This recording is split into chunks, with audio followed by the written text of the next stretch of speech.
And hello and welcome back to Sable's WorldForge. Sable's WorldForge. How is everyone today? Saying hello to everyone. James, hello. First in the chat as always. Hello, Catherine. Good to see you.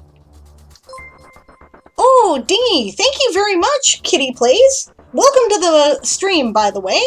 Thanks for checking out the channel. And awesome to see you. Since you say Kitty Plays RPGs, I'll tell you first that we do RPG streams. Ask an Old GM happens on Tuesdays and Fridays, hosted by my husband Aaron. It starts at 2 p.m. Pacific, 5 p.m. Eastern. I don't know what your time zone is. If you're in another one, let me know and I can probably give you something you can use. Right? We also run a game tonight at 6 o'clock Pacific, 9 o'clock p.m. Eastern. Yeah, and that's our RPG content. And then I do writing streams at this time on Sundays, Wednesdays, and Thursdays. Aaron also does a writing stream on Saturdays at 2 p.m. Pacific and 5 p.m. Eastern. So welcome. Thanks for joining. All right, what else we got? Hello, Crow. Hello, Masadi's. Thank you for bringing the pride in. I know you said you're winding yarn and stuff, but you'd be back, and that's cool. Hello, Melody. Awesome. Awesome. People are here. Yay. Trying to get my chapter finished today. Good luck, Melody. I hope you're successful. Awesome. All right. So I'm like... I enjoyed procrastinating. We were in the right place. Bunnies, bunnies, right down there, bunnies. Yep.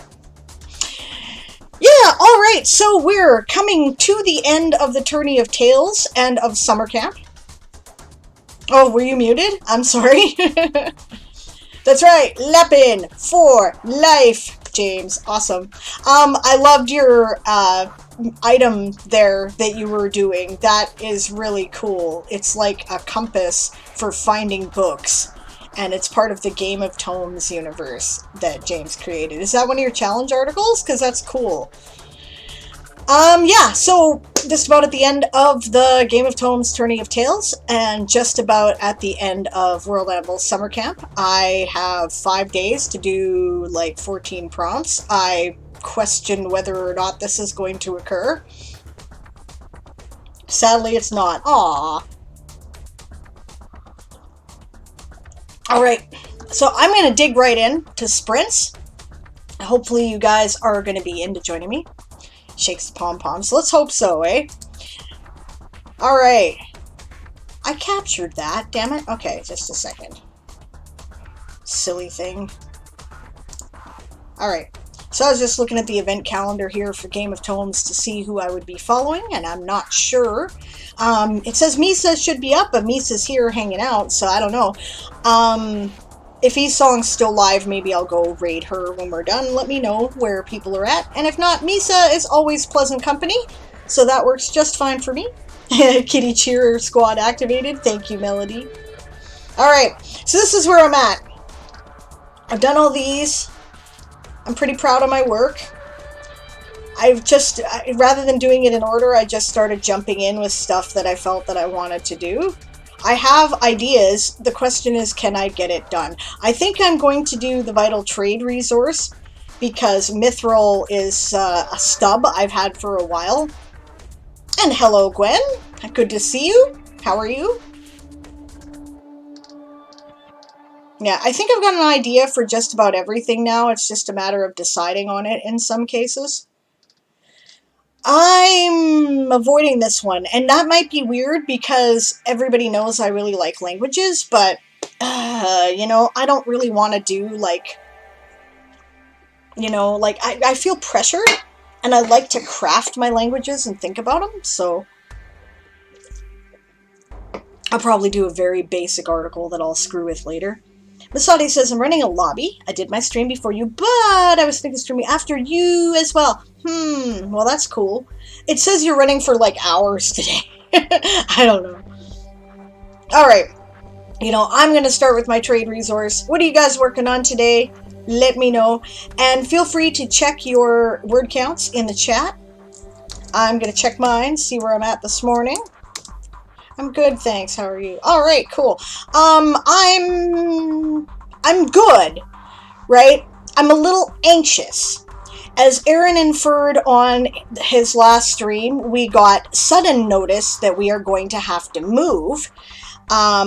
The house that we're living in, I think I've complained before about the state of the electrical and the water, and nobody will insure it anymore. So we are being evicted, and I am going to have to find a new place for August 31st.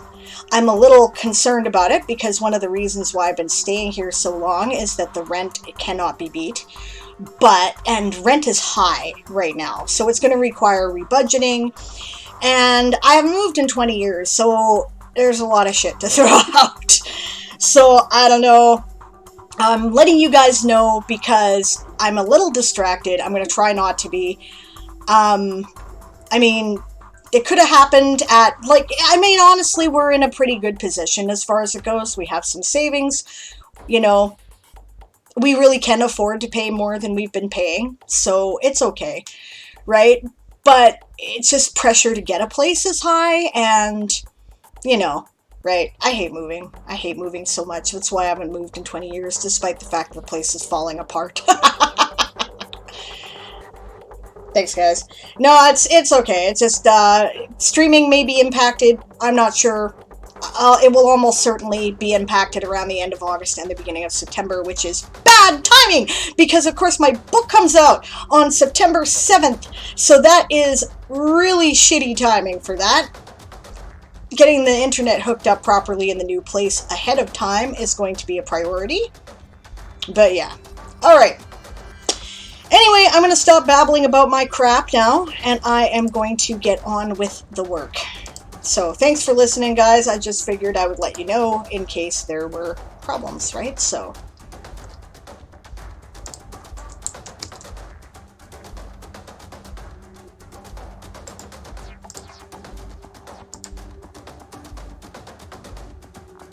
it is stressful, Melody. Thanks for the sympathy, guys. I did not need stress right now. This would have been much better to happen in October, but what do you do, right? I mean, really, we should move. The place is falling apart. It's probably not safe to live in, so. James says, if you remember my Discord, you should have a role called Creative. Hang out in D&D table if you want to chat, bounce ideas, or want to write. Please expect this to be like Diane writes and not Diane actually writes, as there will be chatter. Awesome. Alright, do I have anything at all put on this article yet? Let's have a look. I haven't looked at this in a while. I might have put up a picture. No, I've done absolutely fuck all. It's just a stub. Okay. Okay, so I've got a couple of things. Oh, but that's because I included them in other articles. Okay, alright.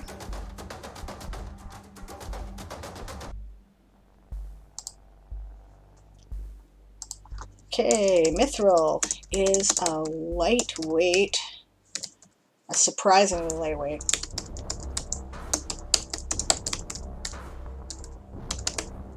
Silver blue metal that is essential to a variety of technologies, the most important of which is starfaring engines.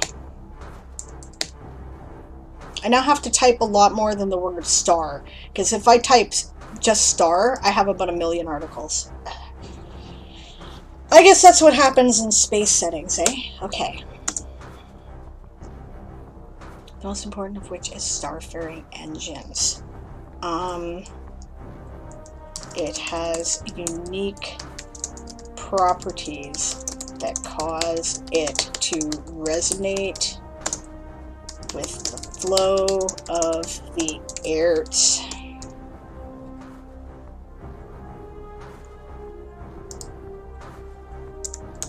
The currents of time, space, gravity, and magic that connect all things. Connects. No, connect. I was right the first time. Sable. Okay.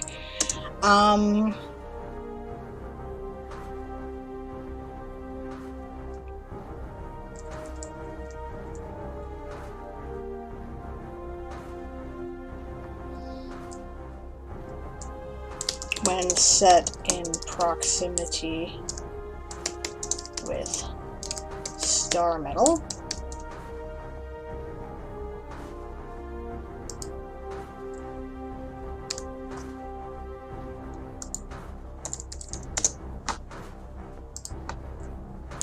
The two interact to create a gravity well.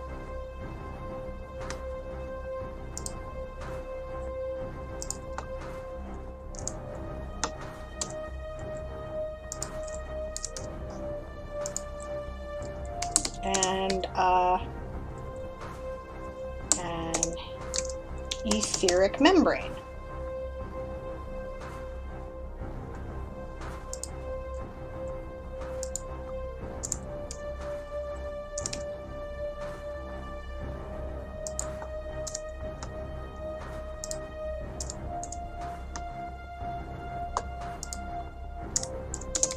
This essential technology is used for a variety of purposes in known space.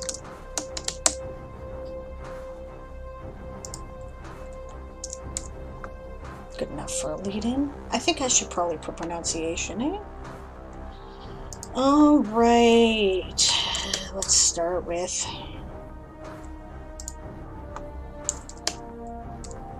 mythic. No, mythic.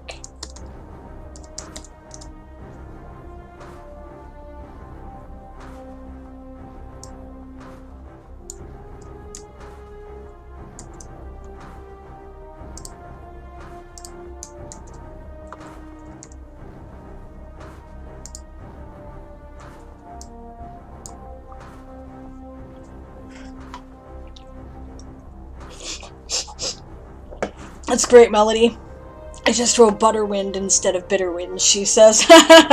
Somebody might be hungry. Will.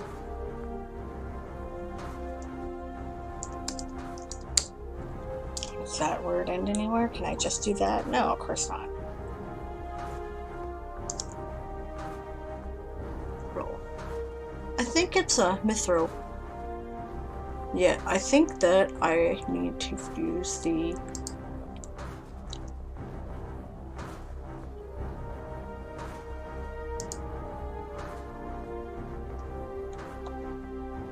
that thing.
That's a thingy that makes it do that sound. Sorry guys, I probably should have warned you.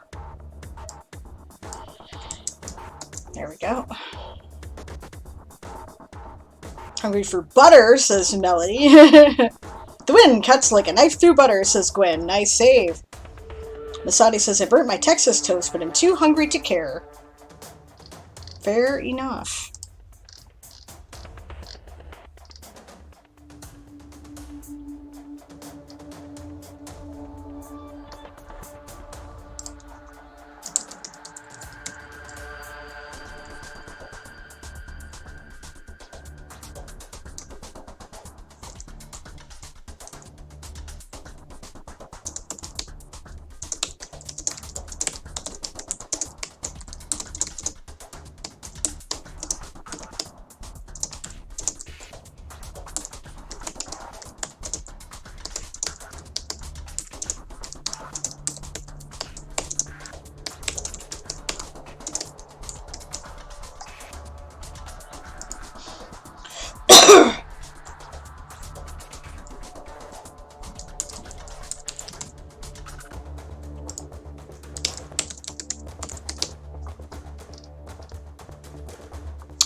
Boiling point of silver. There you go.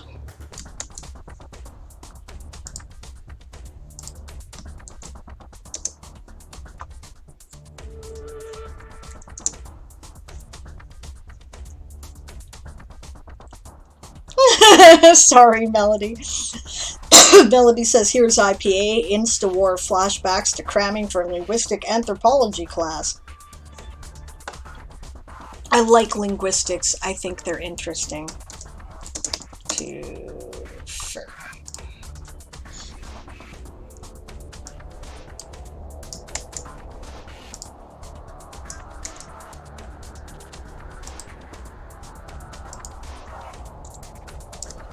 I don't know why I haven't been using a pipe the whole time.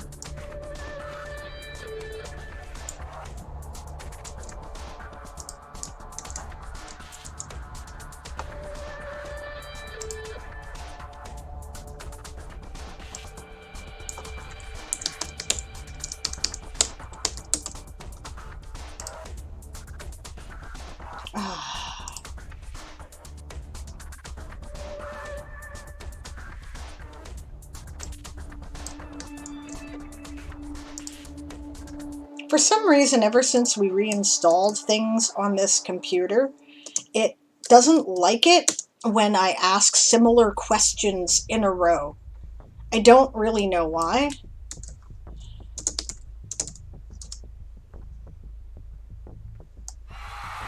And that's the sprint, gang. Just a second here.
Okay.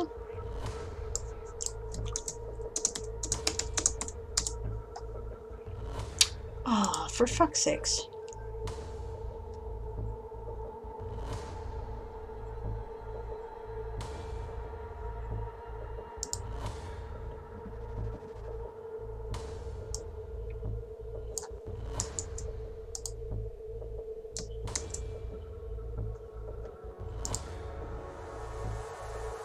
That cannot possibly be right.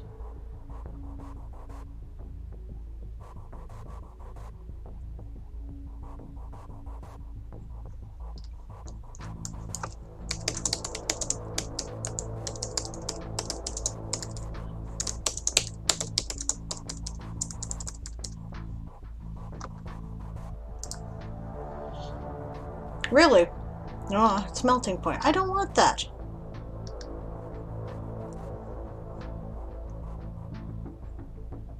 Apparently that's it.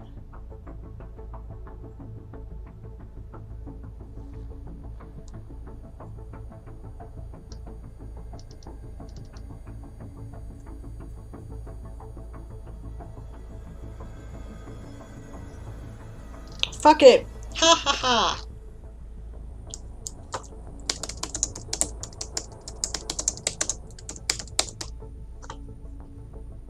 There, bite me.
There we go.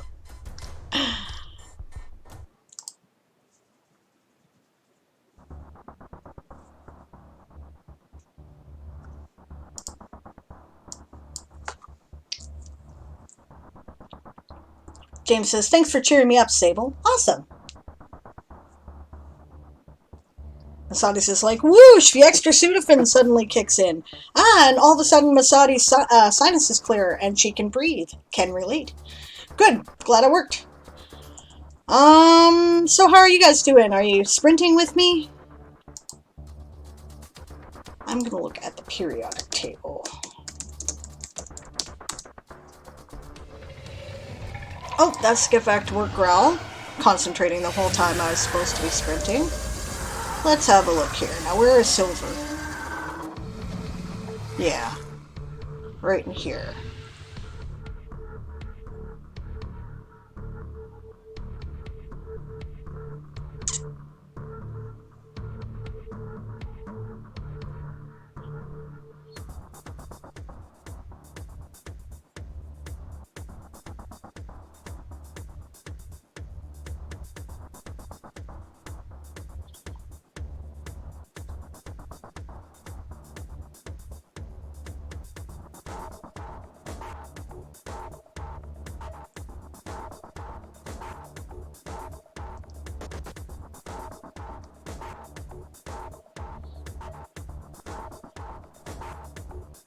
Complicated.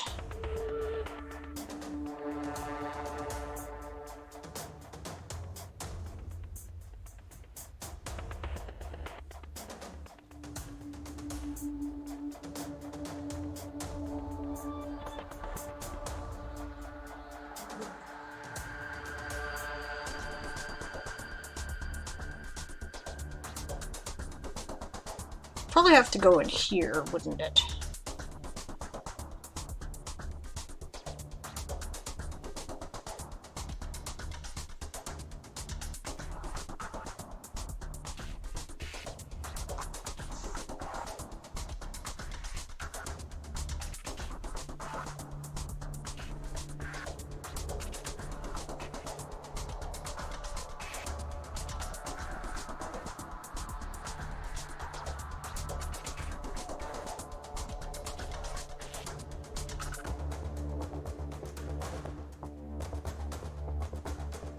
Hathium? That's a thing? I've never heard of it. Oh, Christ. What is your problem?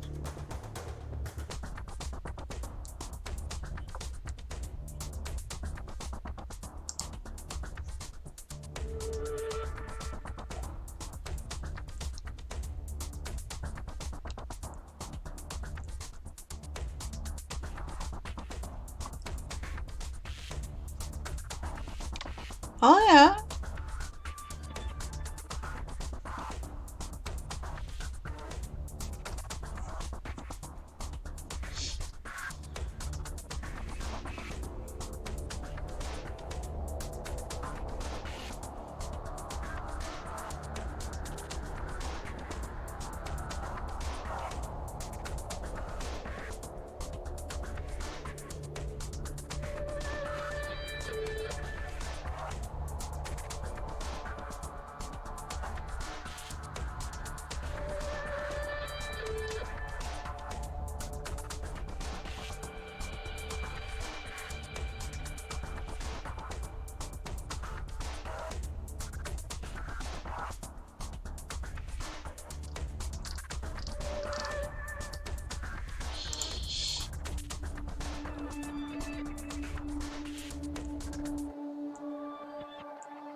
And now she's all cracked out, says Masadi's. 47? Yeah, thank you there, James. I was trying to find it pretty close. Yeah, and AG is the abbreviation. Mithril isn't silver, but it looks a lot like it and has very similar properties. I chose to make it an unknown element. We don't have it on Earth,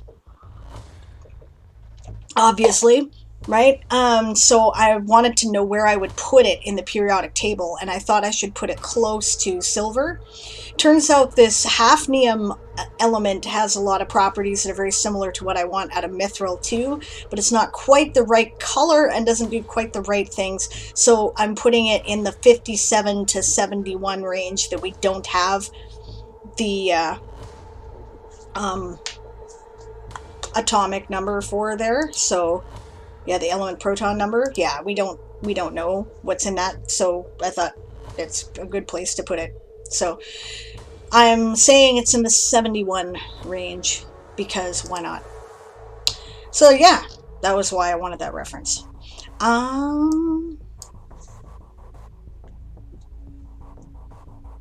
Let's see now. Atomic weight of the lightest metal. I don't want it as a graphic. Lithium.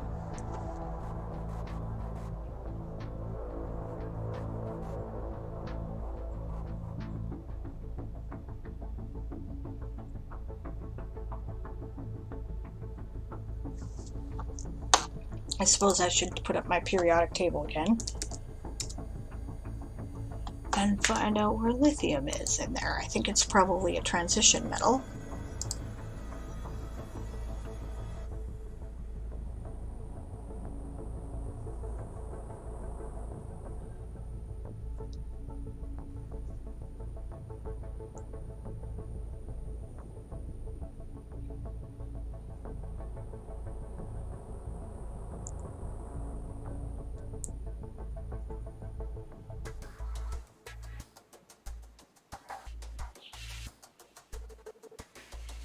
Oh, no, that is all covered. Okay, oops. I just didn't read thoroughly. Right. Well, where's lithium?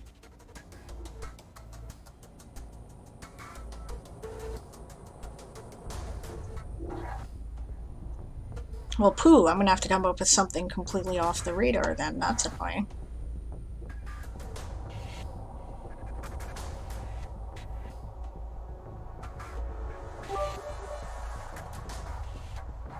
Li? Yeah, I know, but where's Li?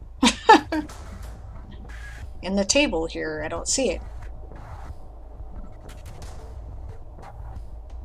Oh, is it over there? Number 3? Right, of course it is 3. Okay.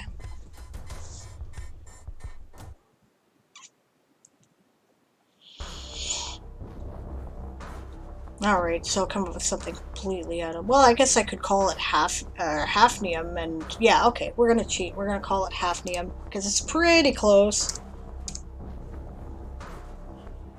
And...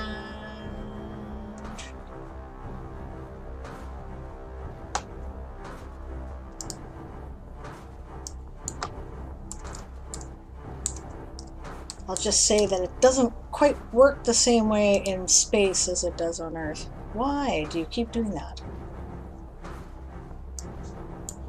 There.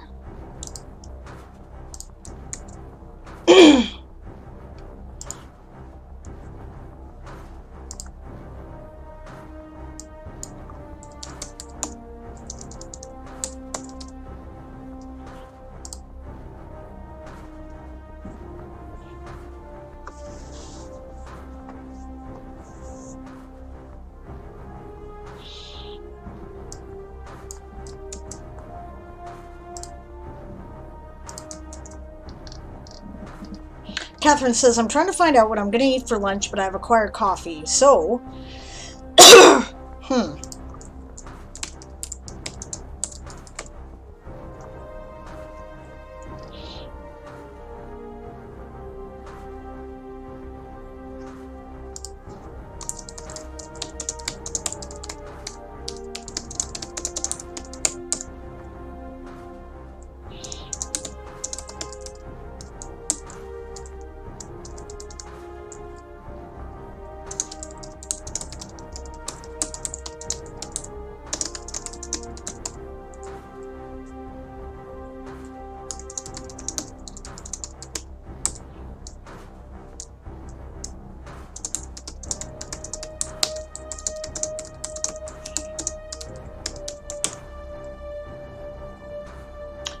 Thanks, James. That's helpful.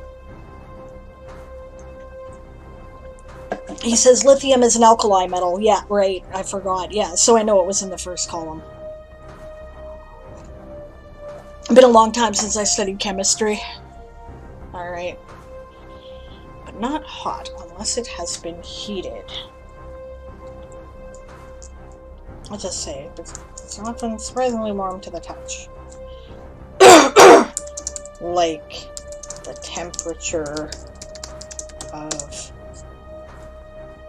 skin of living bodies. It is surprisingly malleable and reacts to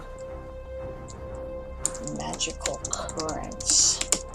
This makes it possible to shape it with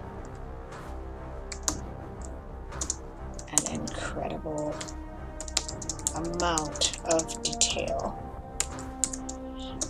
And yet, unlike silver, it can, which it superficially resembles,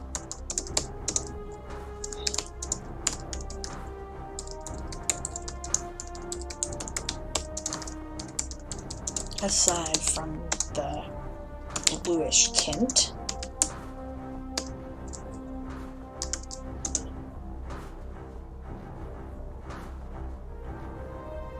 neat.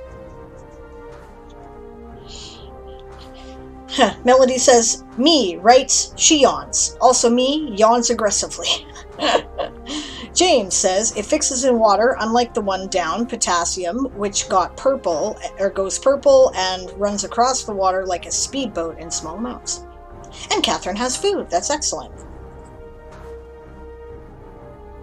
Yet, unlike silver, which it superficially resembles, aside from the bluish tint, it forms a solid that seems to belie its texture. Thus, it is also suitable for forging weapons, even armor.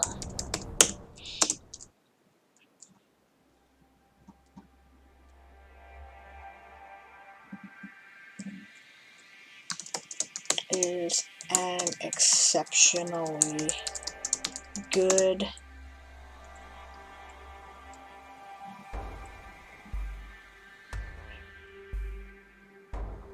fizzes. Yeah, that makes sense, James. I knew what you meant. Is an exceptionally good conductor of magical energy and gravitational energy, and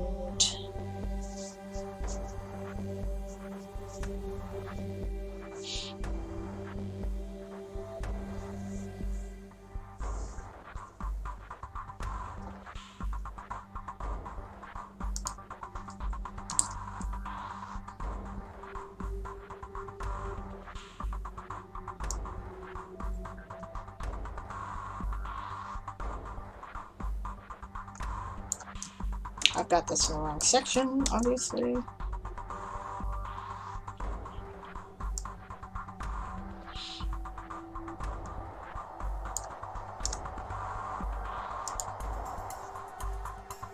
And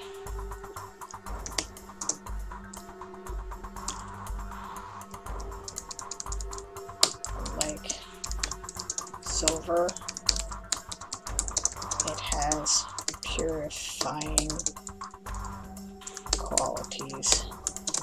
So it is often used to preserve water.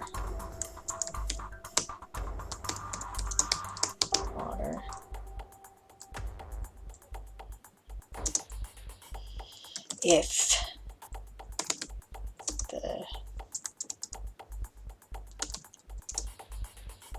when using it, if one can't afford it. That's the second sprint. How are you guys doing? I think I'm on a bit of a roll, so I'm going to add this up more or less when I'm closer to being done. Esong is raiding. Hello, Esong. Welcome. Thank you for the raid. Good to see you. I hope the rest of your stream went well.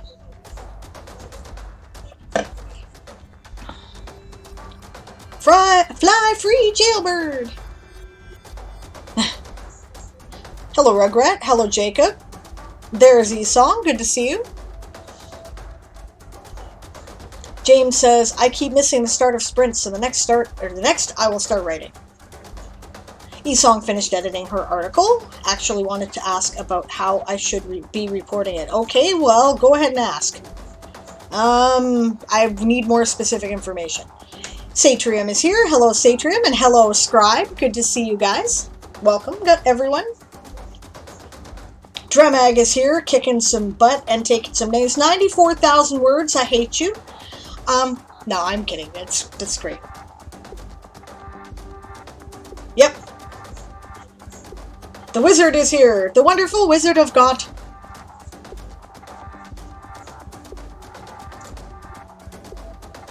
I think that's hilarious, by the way. Esong says, I spent a good 60 minutes on the reworking, and if I total time, that puts me at 1,800 words.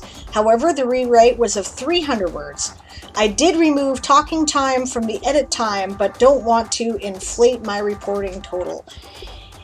Yeah, that's a hard one, isn't it? I often debate on that one, because I wouldn't claim all 1,800 words by time either. If I did a rewrite of 300 words, I would be like, right? So I would probably estimate, and wait, we can report talking words? No, of course we cannot. Drumegg says I might hit 100K by the end of the month. That's great. Yeah, I'm a slow editor and writer. Yeah, me too. I don't include the time that I spend doing things like putting in pictures and reading over things. I might double the total of words that you did, or perhaps triple.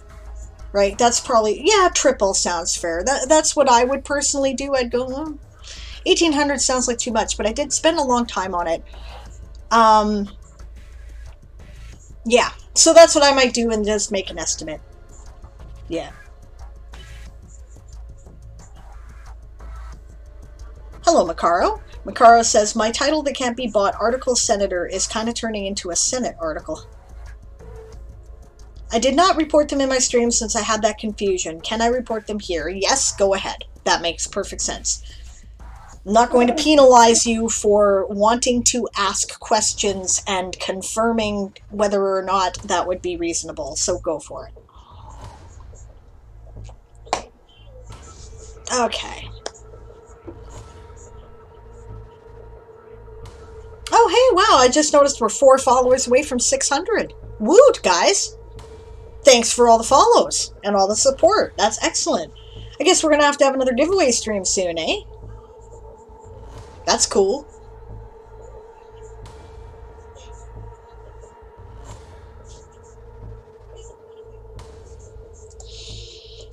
Mithril superficially resembles silver in many ways.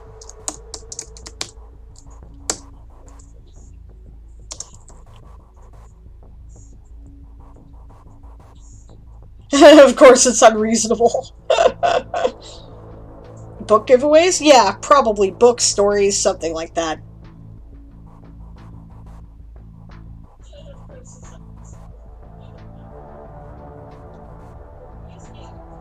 I'm trying to understand what Macaro has written here. Tooltip: anyone at age 21 plus that is legally sound of mind and not incarcerated for treason, the people, who is allowed to vote. That's hilarious. Yes, felons can vote, but not if they tried to overthrow the government. Does make sense.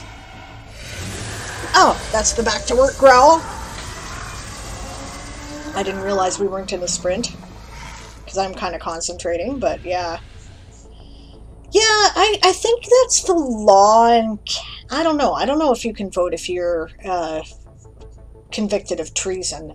I know that we do not take away people's right to vote just because they've been incarcerated for a crime. We think that you Americans are barbaric. We don't understand why you would do that. You know?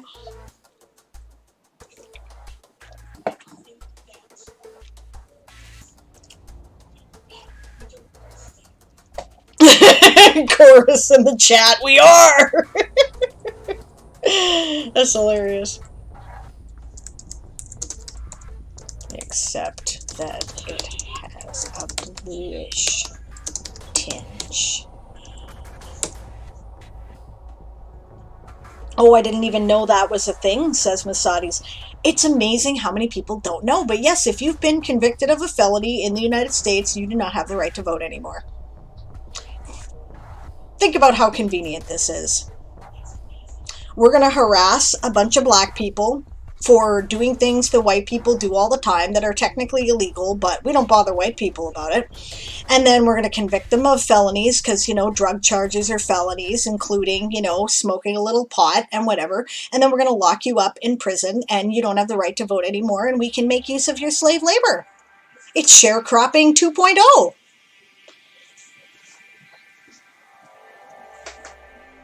Yeah, depending on state.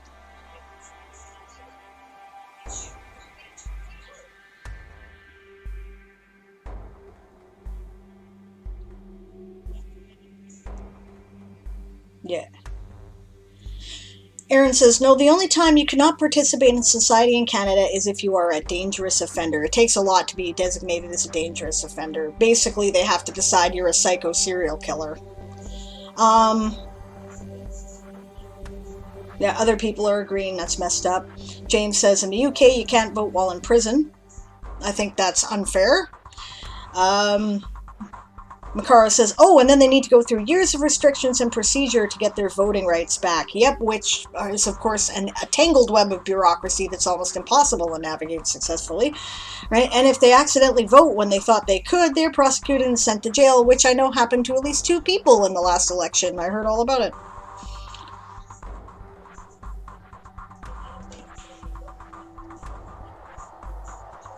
So can Aaron vote? Yes. Yeah, if they've paid their debt to society, they should have full civil rights. I think they should be allowed to vote while they're in prison. I don't see how, you know, I mean, like, if we could just take away your right to vote for being an asshole, there's a lot of people I would take away the right to vote from. But, you know, no, right? Oh, we have a showcase, okay. Well, alright, I'm gonna finish the sprint and then we'll do it.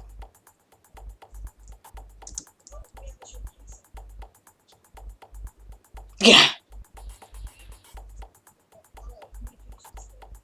Aaron starts putting the names of certain former prime ministers who I would have liked to have shot in the chat, but... You did one too? I'm sorry, James, I didn't see it. Can you repost? You don't have to buy the points again, I believe you. Oh, that sucks, Rugrat. My brother can't vote. Long story. Yeah. Satrim says, I think the only time you lose your right to vote here is because of treason and actual physical attacks against the government. Makes sense. If you're trying to overthrow the government, you should not have the right to determine who runs it, which we should tell the Bloc Québécois. Anyway. Oh, the Rune Compass link. You'd like me to do that as a showcase? Okay. That's a long article. And it's not in a World Anvil thingy yet. Are you sure? I will.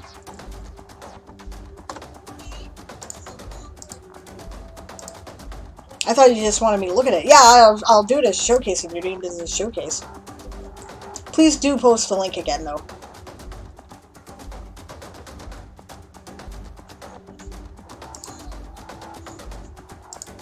Okay. Except that it has a bluish tinge. It is usually encountered in its solid form. Hey Kahuna, good to see you. I guess I better start putting the showcases up, eh? I don't mean to discourage you, James. I'm sorry, I was just like, oh, okay, wait, what? But I will definitely do it as a showcase. Please repost your link, because I'll have lost it in the chat by now. Thank you.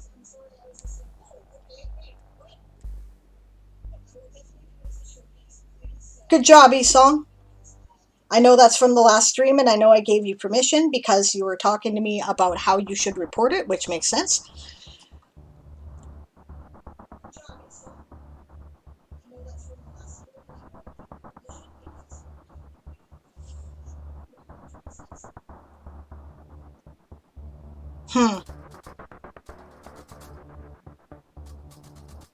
Drumeg says, well, part of that has to do with 30% of us here in the USA having issues with their family histories. Yep.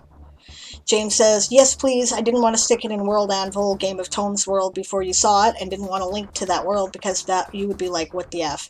No, that's fine. You can do that. I wouldn't mind. Bob says, when you get to my showcase, I want to make sure I'm not going to piss anyone off. It's the louche behavior article, and I'm still new at the sensitivity stuff. Thank you for letting me know what your focus is. I haven't read it yet, but I'm offended, says Esau. That's hilarious.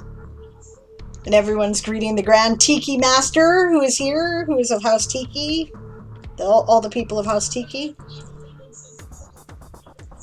It's solid form.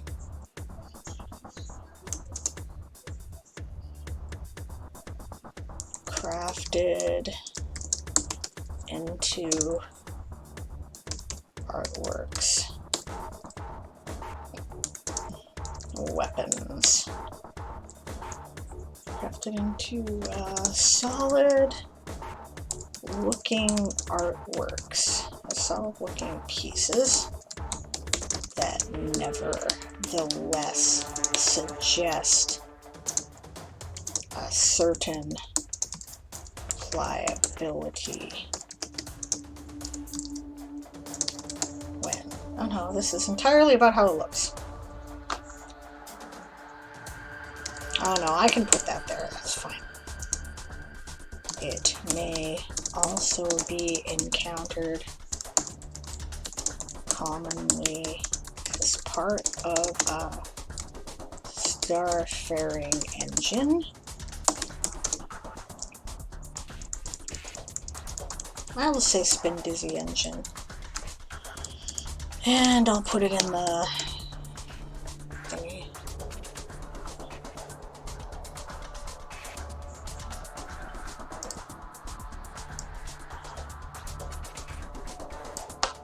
Spin dizzy engine. There we go. In which case it usually presents as a spinning, perhaps not entirely solid, rainbow disc. There we go.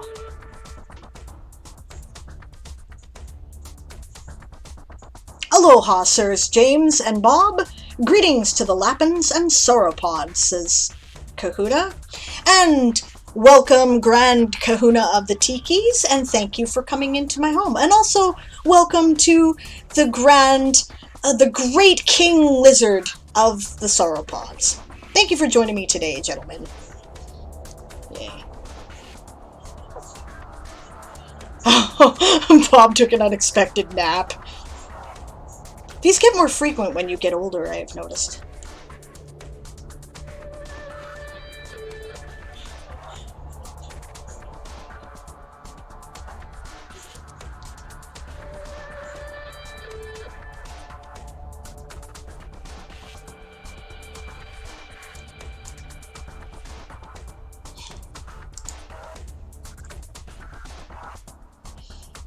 Bob asked Esong how she did earlier, because he didn't find out because of his unexpected nap. Esong says, I finished my article in the first 2 sprints, but then decided to edit it, and that took an additional 2 hours. So I've got an article that I feel is presentable, and I'm taking a little bit of a creative break before diving in again on the second of 3 of today's articles. Would just love some eyes on it at some point to make sure it makes sense. That makes sense to me. And Kahuna says, thank you, Lappin Queen. Catherine says, unexpected naps are the best kind of naps. Can't argue. My best kind of naps are the naps that I surprisingly find I have time to do after all.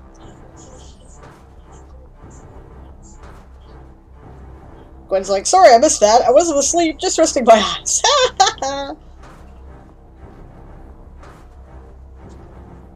Yeah, the Olympics happening on the other side of the world always messes with my sleep schedule, says Bob. Yeah, I'm not really watching the Olympics either. I'm not boycotting, you know.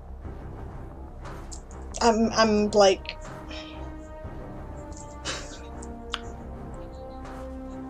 people gotta live sometime, you know. Yeah, we knew the Olympics were risky and they're expensive, but they're important for international diplomacy. And think of these poor kids who've been training their whole lives. Right? And this could be their moment to shine and become famous forever, and we're going to deprive them of that when, with reasonable precautions, they should be relatively safe, right? So just going down to the supermarket affords the same amount of risk, so I can't see any good argument for stopping them. Maybe limiting the crowds are a good idea, but there's too much money in it to that. I don't know. We had some gymnastics drama, I haven't heard. Compounds. Mithril is often used in conjunction with... Is this an ingredient? Actually, no. It doesn't do... Mithril is almost never used as a compound. That's actually quite important. Because many of its unique properties do not function if the metal is not pure. Even when used with star metal for its inert conductivity. There's a good term that's exclusive to my universe. Even when used with star metal for its inert conductivity, it is only used in proximity, not as a compound. The exception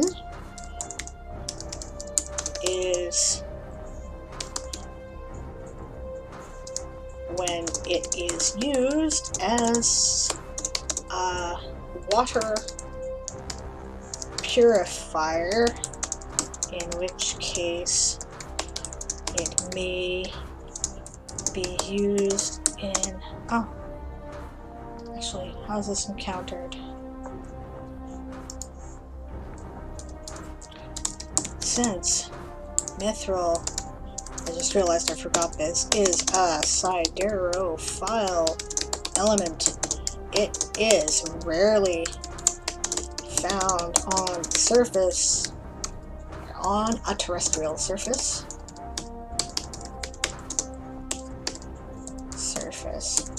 and even in space. Can be in such high demand that it is expensive to acquire.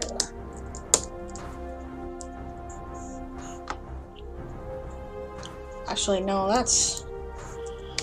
Although it may be found on asteroid surfaces once the regolith is stripped. Only Chris will understand that one of the people I know.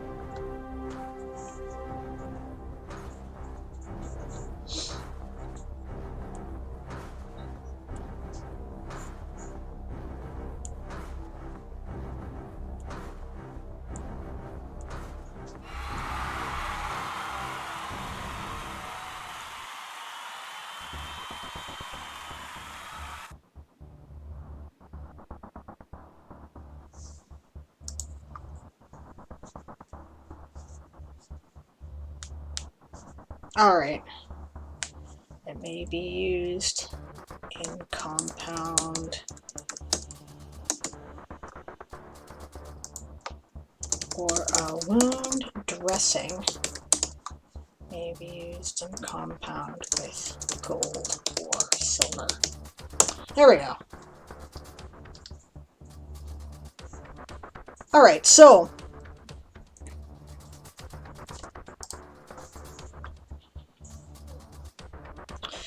Bob says there are no crowds, so all events are in empty stadiums. Yeah, good. That helps. Right? Makara says there's investigations after complaints about abusive teachers and 2 athletes. Their father was banned from going to the Olympics due to being a suspect of excessive training methods. Right? So his daughters are kicking a fuss and claiming the sport was destroyed. No, the sport is being rescued. Yeah, look, I don't really want kids to be, like, tortured into becoming Olympic athletes or beauty pageant queens or famous singers or anything the hell else, right? I think it's unethical and wrong. Esong says, I feel like there's more risk with international travelers than going to the grocery store. But at the same time, this is a time-sensitive competition. People retire at early ages, and many of them have been training for a considerable amount of time, and they only get the opportunity once every 4 years. Exactly. Right? I am pro-Olympics with precautions. Me too. I'm also pro-access to Olympic videos for those of us who have cut the TV cable. Yeah, I know. That's... Olympics should be for everybody. I'm not sure. Right? Like, I see your point about, well, international travelers, and one of the reasons why things are the way they are right now is because we are trying to restrict travel because we are aware that there is a risk, right? So I hear what you're saying, but currently, right, in North America anyway, with various anti-vaxxers being a thing, look, I don't know whether somebody's an anti-vaxxer or not, right? When I go to the grocery store, I know that most of the people around here have stopped wearing masks since the masks are no longer mandated, only suggested, but nobody's taking the suggestion. I do, but nobody else seems to be. So, I guess people are just done, and I understand it, but at the same time, you know, there is an increase in cases because of that, and it is mostly affecting the unvaccinated. And, you know, so, yeah, so that being said, with that going on in the local grocery store, I can't be sure that that's any, I mean, it's probably more risk than when if I were to go to an international competition where people are spending a lot of money to test for COVID every day, right? I don't get tested for COVID every day.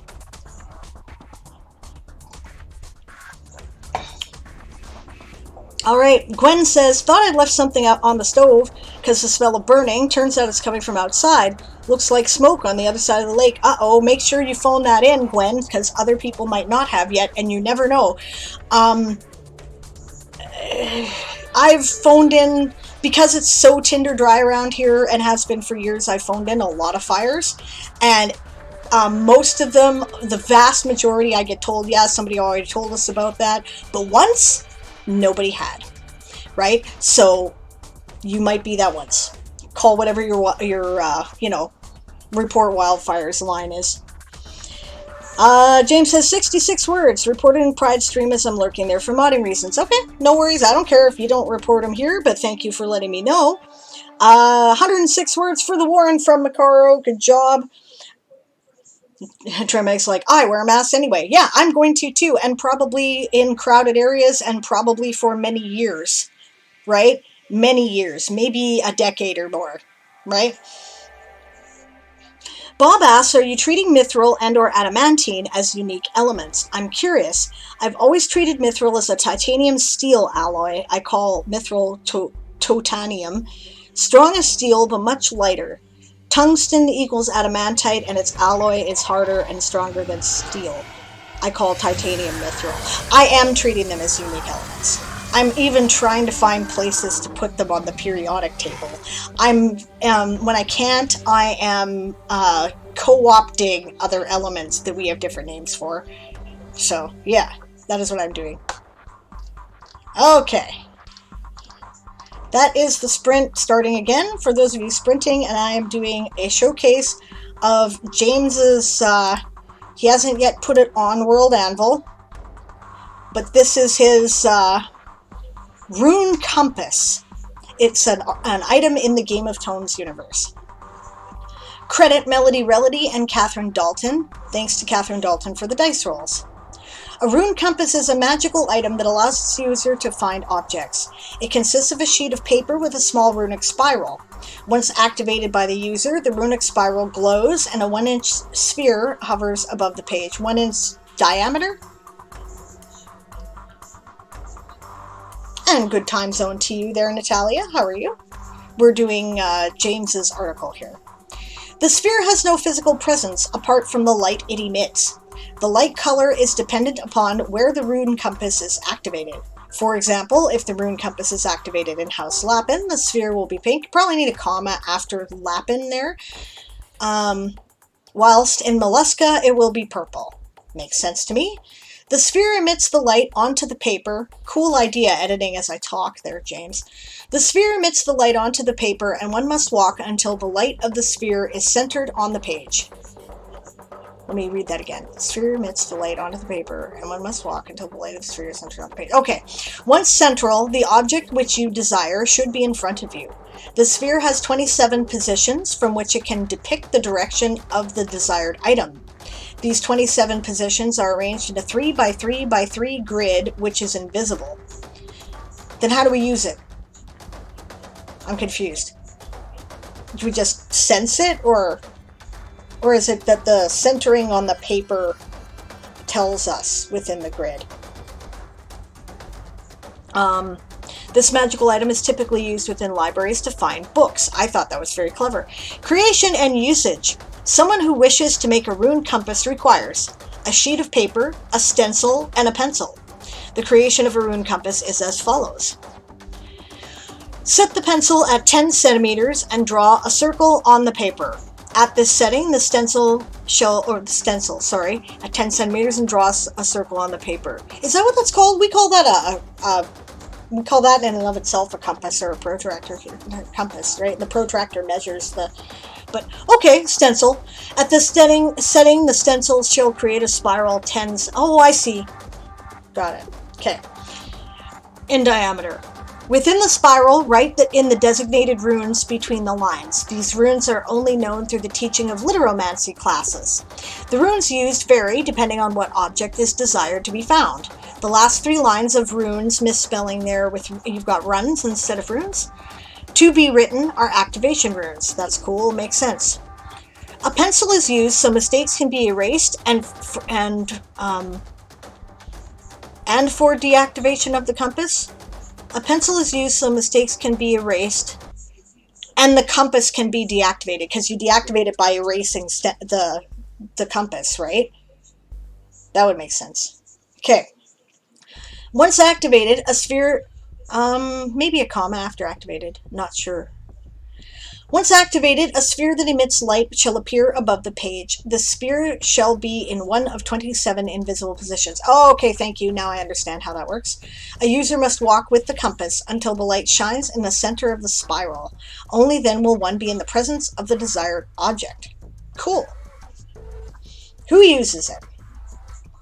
The rune compass is used by those who are members of the great houses. Minor houses don't have such magic items, as their libraries are less spacious. The item is not used by those who live in the territory of the great houses, as it is seen as unsafe to give to non-members. Yeah, I can definitely see why. Magical items for non-members are akin to giving people iron weapons when they haven't even reached the Bronze Age. Yeah, fair enough. A person searching without a rune compass, you need a there, either already knows, need an S, where an item is, or does not wish to draw attention to themselves. Yeah, because glowing tends to draw attention, for sure. Quote, where are the Lapin governmental records? Question mark. You need a question mark there. Thoughts by Recruit Woodwright in House Lapin. Why was it created? It was originally created by House Chiroptera in 1054, and the technology was handed over to other great houses after military conflicts, or after a military conflict, some 36 years later as part of the negotiations. Cool for the choice of House Chiroptera. That makes perfect sense within the universe. They're the guys with the sonar after all, right? And cool that other houses got it by a negotiation of a peace treaty. That's says a lot of world building in that one sentence there. Rune compasses were originally created as a way for the members of the great houses to increase productivity among their members, by enabling them to find books faster. This would allow members to write more and be on duty more regularly. They were a dice roll. I made up the conflict thing. I like it.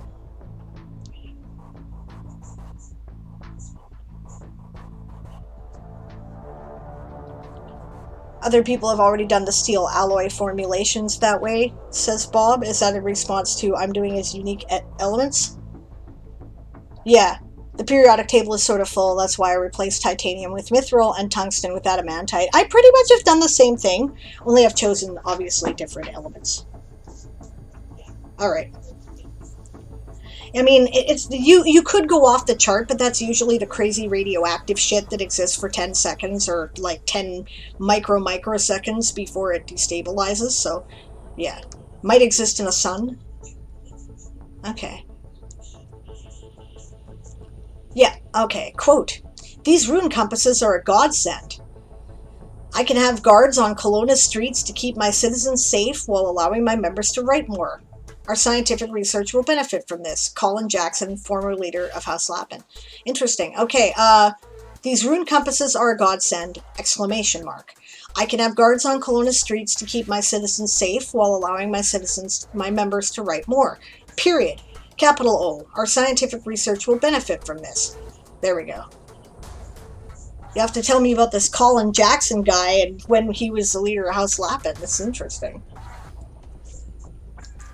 Obviously one of my ancestors. Credits here again. Okay. Prevalence. This magical item is highly common in the Great Houses. Yeah, and is ridiculously heavy. Mithril is supposed to be lighter than iron steel. Yeah, which... What was that in response to, Bob? My choice of element or yours? I'm to represent mithril. Because I didn't overmuch pay attention. I was just randomly pulling something out of my ass that made sense chemically. Okay. New members of House Lapin, designated as soldiers, are given literomancy classes to get them up to speed with magic. Everyone is magically talented, they just have to be taught how to use such talents. Yeah, you mentioned using the crazy radioactives. Oh, okay. Yeah, that's the other problem. The crazy radioactives, yeah, they're ridiculous. You're right, they're ridiculously heavy. Star metal is ridiculously heavy, but mithril is not. So yeah, it made no sense. So I had to, like, co-opt other elements. You're right. Yeah. So yeah, that's basically what I did, for sure. Okay. New members of House Lapin, designated as soldiers, are given literomancy class. Okay, no, I read that. Okay.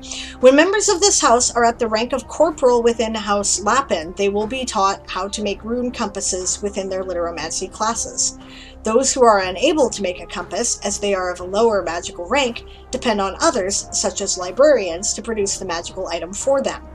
Members designated as librarians are taught how to produce rune compasses at the rank of recruit, not the recruit, as it is a vital skill to be a useful librarian. You also might want to consider capitalizing recruit, but I'm not married to that idea. Librarians, have a longer time between promotions in House Lapin than in other designations, such as soldier, which has a term of 2.5 years between ranks. Limitations. Rune compasses are only used for finding an item or a collection of items. Attempts have been made to allow the rune compass to track moving things such as people or animals. I imagine somebody would try that. I would have. Dowsing, right? This, however, does not work as the rune compass leads its user to where they were when the rune compass was activated.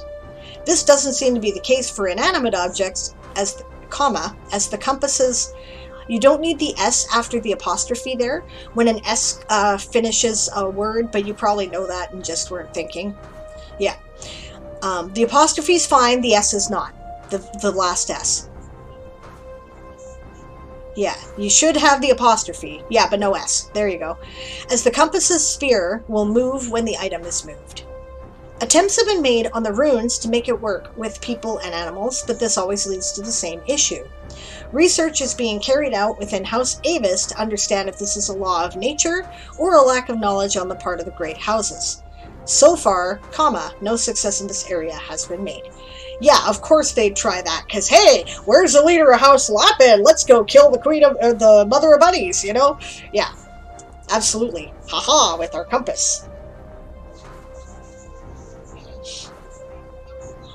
I will say that IRL dowsing magic does work with living creatures, but it's confusing to follow someone with that method if they are moving, right? I once tried it to find my mother in the mall, right? I was like, I'm tired, I want to go home. I was wandering around the bay. This was in a time when, you know, they let kids do what they wanted and, you know, they were allowed to leave the supervision of their parents before they turned 17. But at any rate, I'm wandering around the bay. I'm bored. She was clothing shopping. I'm like, where the heck is she?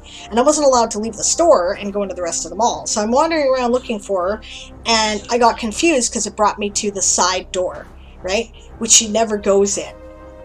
But she did. She came through that door. But I was confused because it was like, that cannot possibly be where she is. Yeah, so it's difficult to track someone with real-life dowsing. I can see this being a thing that they're just developing, and I can see why it would not work on living creatures. And good, because that could, create some problems in the universe. So that's neat. Good job there, James. Your grammar's getting better, by the way. A lot better. Okay. Where are we at? We have 2 minutes left to the sprint. We are at 1:30. I'm going to take a quick break, guys. I will be back in a minute. We'll do another sprint, then we'll do Bob's showcase. See you in a moment.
Alright, and we're back. Sorry for the extended delay, guys. It was lunchtime. So, sorry if I got, like, stuff in my teeth. I tried to make sure it was all gone before I went back, but it was like, oh, it already says I'm running late, so I better get to work. Okay. Hot outside again? I don't know, I don't think it's terribly hot today, Siobhan. It's only, like, 31. Which isn't, 49. I'm never going to get over that. Alright. So then, I have, 6 minutes left in the sprint. I'm going to finish the sprint, and then we'll do Bob Showcase after that.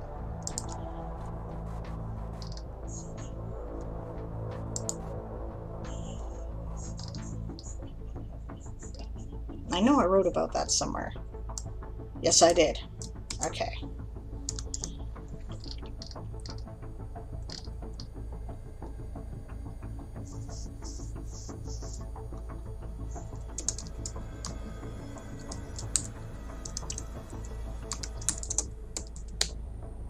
Good job, Makaro. 167 words for the Warren. You gotta go pick up your wife. Well, see you later. Thanks for writing with me.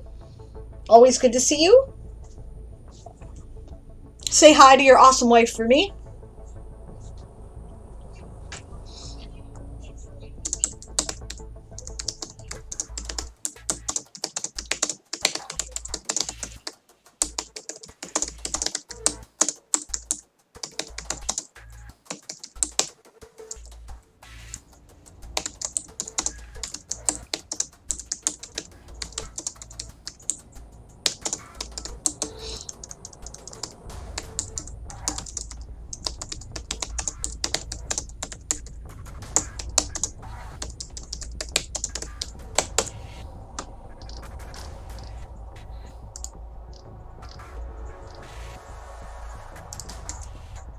Should have put that there, though. That's geology. Ah.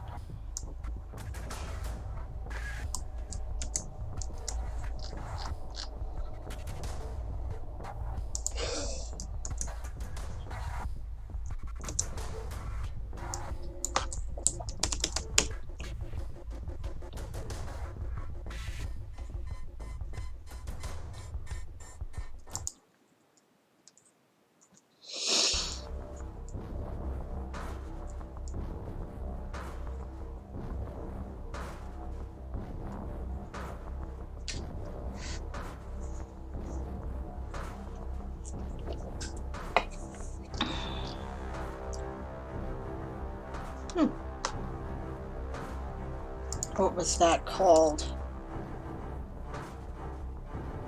Hafnium. That's what it was called. Hafnium. Hafnium. Okay.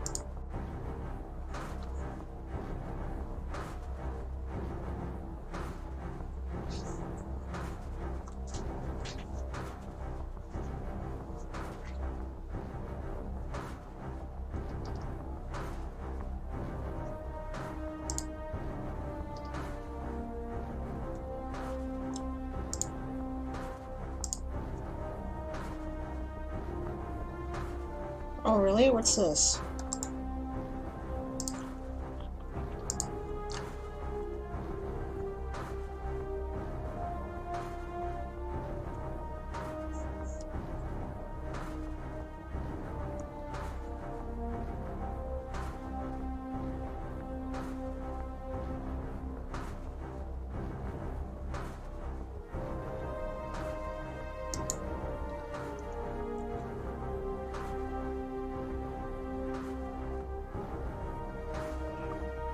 What is this newest reward I want to play? This is how you get a character in the chat crew now, right?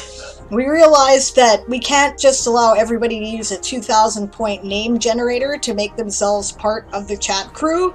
That's going to get out of hand very quickly if we're going to incorporate them in the game. So now it costs some real points. But that's what it is. You get to join the chat crew and make a loose NPC type character that I may or may not incorporate into the events of what is going on. I will try to if it is possible. Yeah. You already got that one there, E-Songs. You only get one, so you don't need any more.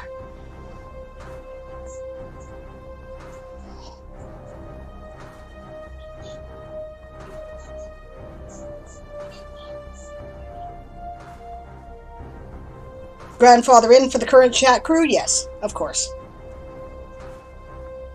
Yeah. I don't ask people to do things to get what they've already got, you know?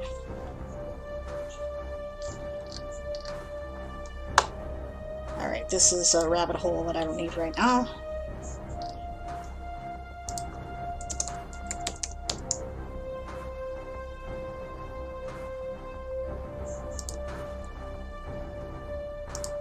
For some reason, if I ask about chemistry too much, it thinks I'm going to blow something up or something. I don't know. Lapping hole, surely. Totally is.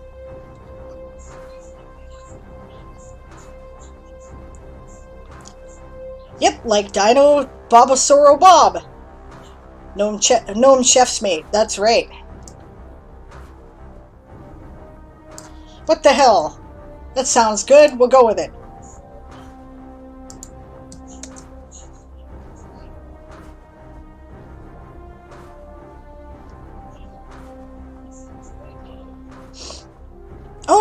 Oh, no, that's more interesting.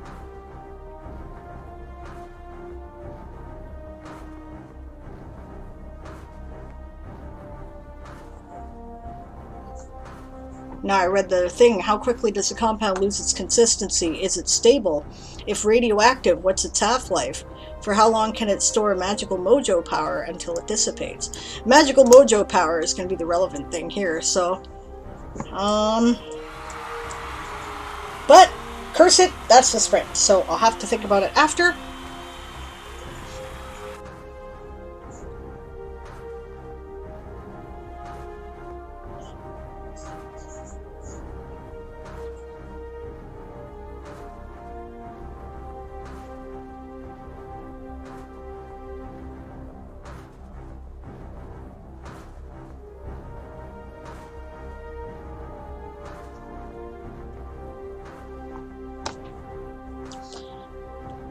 Alright.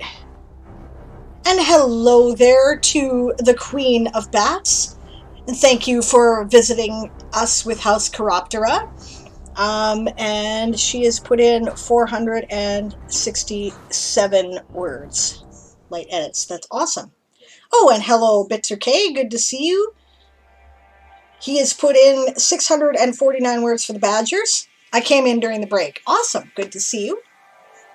I think you're the only mod here, by the way. I don't know where everybody is today. That looks like 10 words for the Badgers from Natalia. Good job.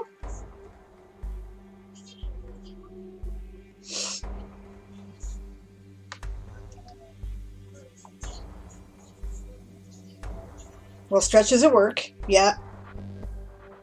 It's Sunday, so Rowan is probably doing amped guard things. And Nick is probably sleeping.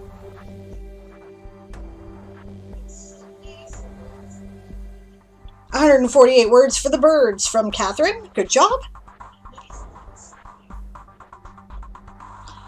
Yeah, we have the King Kahuna, the King Lizard, the Queen of Bats, and the Mother of Bunnies all here in the chat, so it's awesome.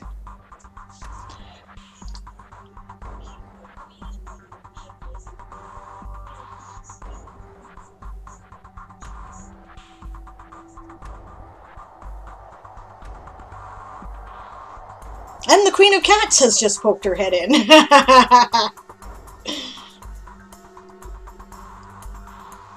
Grammar, punctuation, its first draft, and sensitivity. I'm trying to get across that pretty much anything consensual, non-violent is available. Awesome, okay. And the Badger Knight, says Natalia. Yeah, the Penguin Prince is sleeping. Kuhn is like, you rang? No, I was just saying we have quite the collection of house leaders in the chat right now. It's just kind of fun. But thank you for poking up your head. We're about to do a showcase of Bob's article. And what he's looking at is basically making sure that everything is kosher for sensitivity reading, but that it all gets across that anything consensual that is non-violent is fine. So this is for his luge behavior related article. So I realize we got 2 minutes left in the chat timer, but I might as well get started. Here we go. From Carterian, awesome. Tail Chaser's Alley in Barron's Point. Not safe for work warning. This article contains content of a mature nature. Sexual topics, including some that may be considered atypical, are mentioned. Good content warning.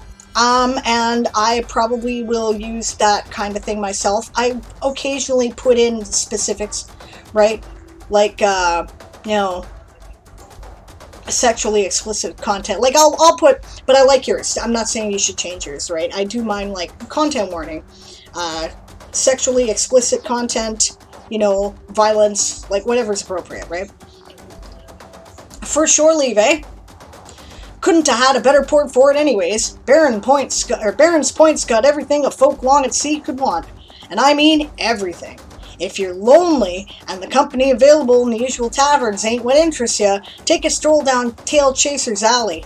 What they got down there is out of my league, but hey, to each their own. Old sailor giving shore leave advice to a new crewmate. Yeah, I got places in my world like this too. Coon is like, not writing day. Nope, not doing it. Not doing it. Yeah. Tail Chaser's Alley, I love that. Yeah, it's cool. I didn't even think about that, but I like it. It is well known among all but the most naive of folk that Carterian's peoples cherish a wide range of traditions, cultures, and social mores. It is equally well known that the world is filled with folk whose morality ranges from what each culture may call exceptional to bankrupt. Like it. That's hilarious. That's the get back to work growl for those of you sprinting. In short, there are all sorts of people on Carterian. Good and bad, straight-laced and outlandish, prudish and kinky. Barron's Point prides itself on having someone for everyone, and the something it offers for those outlandish and kinky types is a narrow lane in the dockyards region of the town called Tail Chaser's Alley. Along the street are 3 establishments that cater to the desires of their customers in manners that most others would find strange at best and morally reprehensible at worst. In fact, though, you've got a period instead of a comma there, and I don't think you intended that. Nobody gets hurt, and nobody gets coerced. To the purveyors of pleasures and their customers, everything in Tail Chaser's Alley is simply fun for a price. Establishments on the alley. Yeah, so far you're successfully conveying that this is all fine. You may be going into, like, there's a lot of stuff here that people would just find weird a little bit more than maybe necessary. I would know that when I finish reading what's available, right? But we'll see. Okay. Then again, I don't know. Maybe you got really religious neighbors. All right. Establishments on the alley. Tail Chaser's Alley is not a very long thoroughfare. Only 3 businesses line its short, narrow course. Each of these establishments is known for providing its own unique services. I don't see why services should be in quotation marks there. If they're paying for it and it's something they do for someone, it's a service. Right? I realize that you're like leaning on this is the kinky town level, but I don't think it's necessary.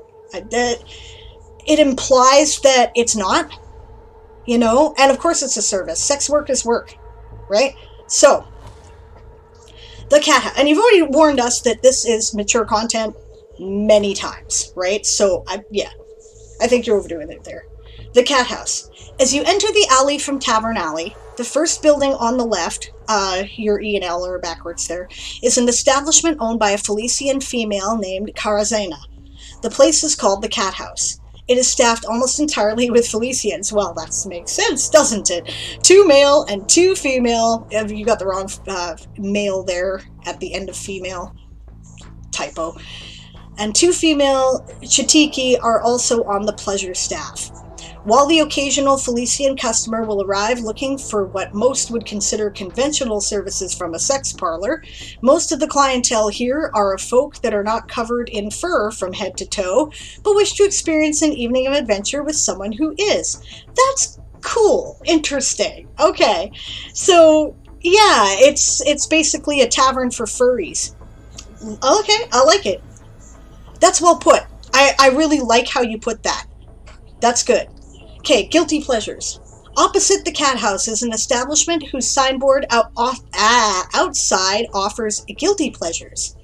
This building is a bit larger than the one across the alley, and it caters to the widest variety of sexual appetites of all the businesses on the alley. Here, male and female workers of every ancestry of the folk can be accessed for varying hourly rates. Even Aquana, Taxlotl, and Kobold prostitutes can be accessed. I'd say hired rather than accessed in this context. Access implies objectivity. These are people, right? Yeah, despite the fact that these three are not physically configured in the same manner as the rest of the folk when it comes to sexual activity. You probably don't even need the phrase when it comes to sexual activity there. You can, but the meaning's already clear. The proprietor of the establishment, a half-elf named Logan Anstrarial, attributes this to simple curiosity. Okay, fair enough. Sorry for all the rough throat today, it's smoky. Secrets. At the end of the alley, facing down its length, the third establishment looms. The dark sign outside announces its name, Secrets. The windows are all thickly curtained and the light levels are low, suggesting that the place itself is trying to go unnoticed. Okay.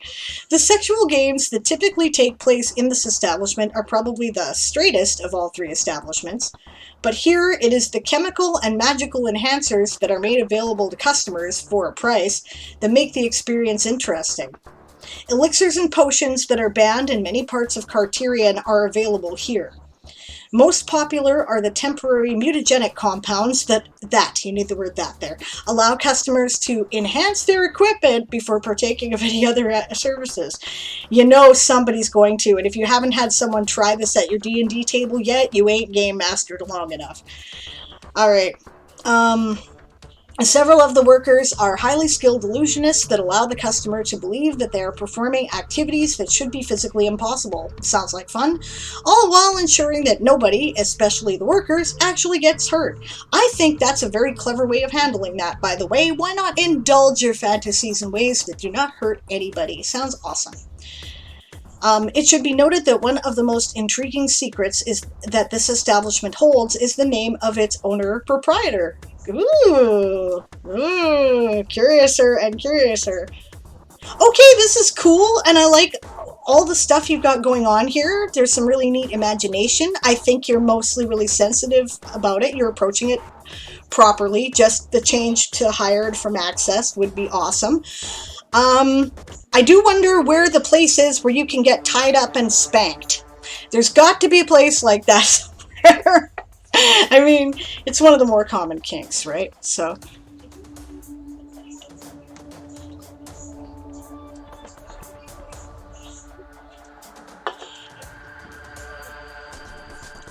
Exactly. Okay, so there's three people going, but where do you get the BDSM? Everyone always excludes the BDSM. Yeah.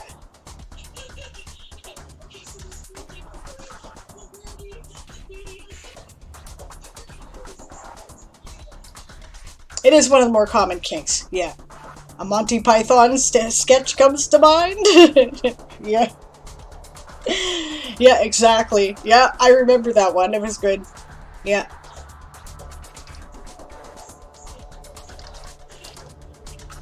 No, this is cool. I love, you know, I love this. These are clever.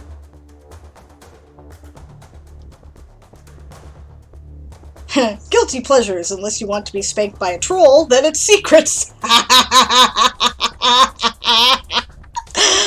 Oh, that's awesome there. James is laughing. Yeah. I may not be as innocent as I look, I'll just say that. Alright, fair enough?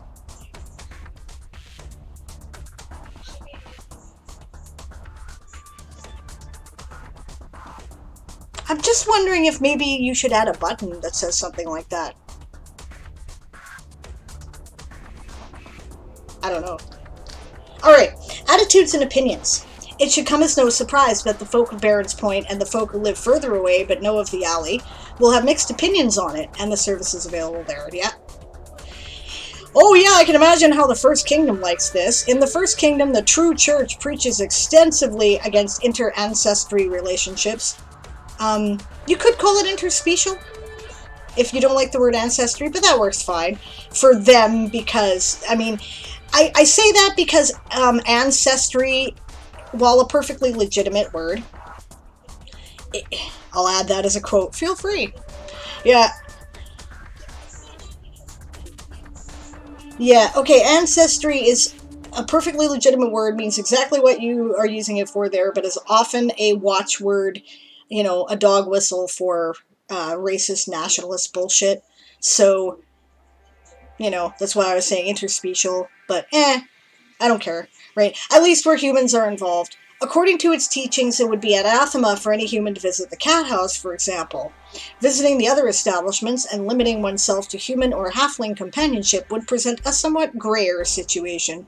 But it is not just the human cultures that look down upon what goes on in Tail Chaser Alley. Elves and dwarves do not approve of their kin, debasing themselves by offering their bodies to raucous sailors and drunkards.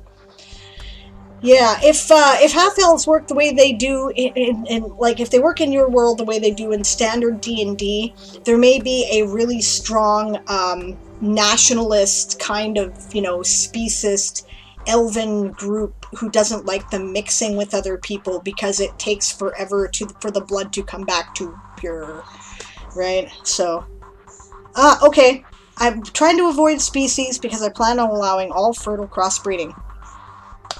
Okay, in that case, that probably is your best bet. Fair enough. That's what we're doing in our universe, by the way. If you can produce offspring, you're the same species. So I'm using species as my initial templates, but it's not really accurate. Just because that gives me an option for subcultures, right? Which I'm using ethnicity for, but yeah, it's a gray area. Anyway, alright, but for every elder or lorekeeper or priest that is prepared to expound on the moral horrors of Tail Chaser Alley, there are 2 or 3 common folk who have the attitude that all folk should be left alone when it comes to private entertainment. Yep, I would be one of these people. As long as nobody is getting hurt, and as long as those offering the services are doing so with free will and open eyes, then who are they to pass judgments? The fact that these vastly outnumber the complainers suggests the Tail Chaser Alley will be around for quite some time. This is well done. I like this a lot, actually. Bob, this is good.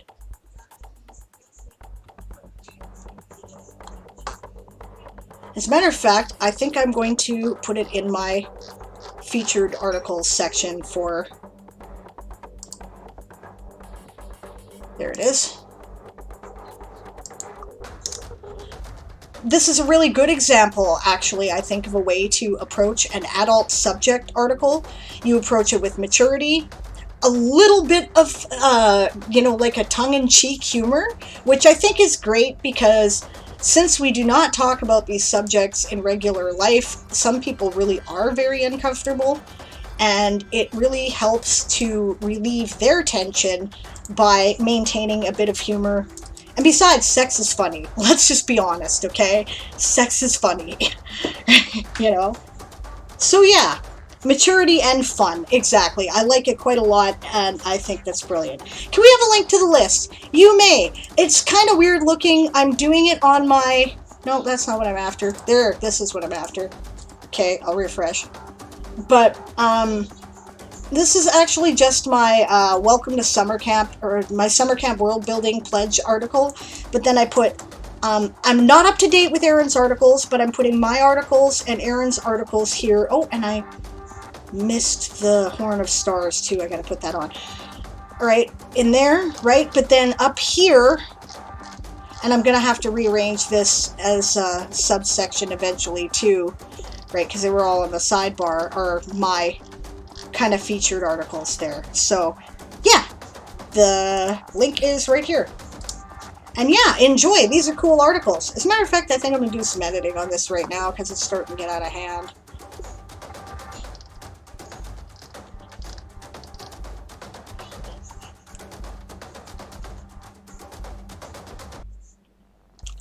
think that I'm just going to not have a sidebar.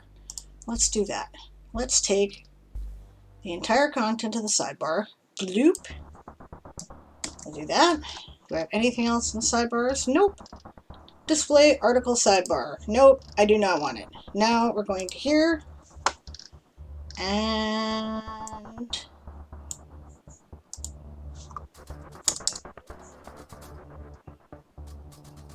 we're going to go there.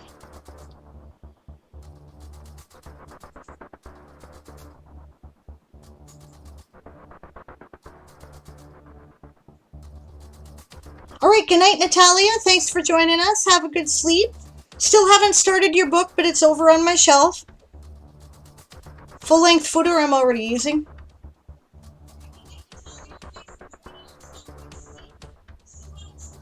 Am I willing to look at a less than 300 word article? Sure, but not right away.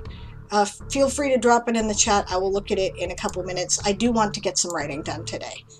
So,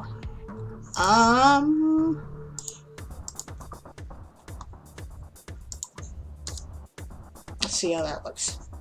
Probably going to be big bands. Yes, okay, good. That's actually good. There. Okay, I like this. This works for me. And I'm missing... Oh, where was it? Not Mithril. Okay,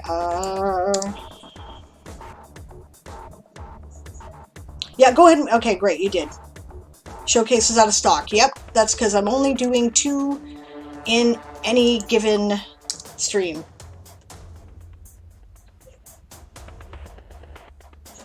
Use name generator instead. Well, you didn't have to do that, hun. It's fine. I actually knew it was out of stock and intended to just look at it. But that's fine. Thank you very much, by the way, for you know, thinking of me like that. Okay, yes, this is... I'm trying to do 2 things at once and it's not working. Alright, editing, and then where was that? That was over here. And now I'm going into sections. Right, I have no sidebar. It's there. Now... okay, I have to decide where it was. Because I'm trying to do it in columns. Okay. After the thing that says to be announced in column 1. Okay. Cool. Oh, I should probably... No, I haven't done that yet. Okay.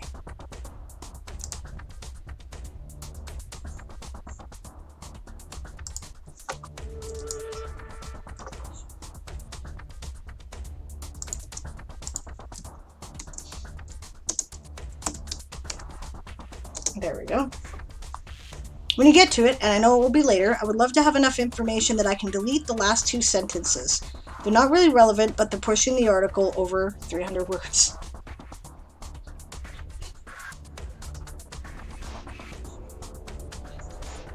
Are you, like, deliberately trying to do them as small as possible?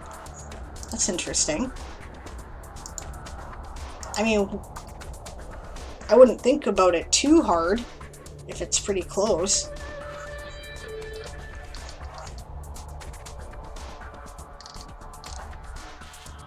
Okay, where are we at?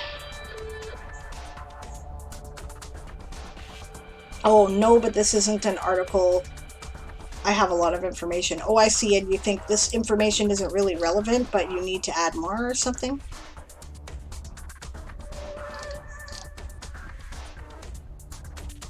Areas, okay, yeah. Myth and superstition area, got it.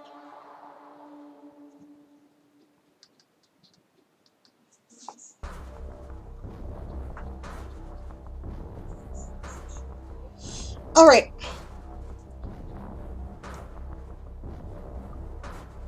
It's after 2 o'clock. I'm going to run quickly for another bio break and to get more coffee. I will be right back, gang. We are currently on a break, just so you know. When you hear the dragon growl again, it will be another sprint for those of you who are sprinting. Have fun. I'll see you in a minute.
I'm back, guys. I'm just working in the background because I'm munching.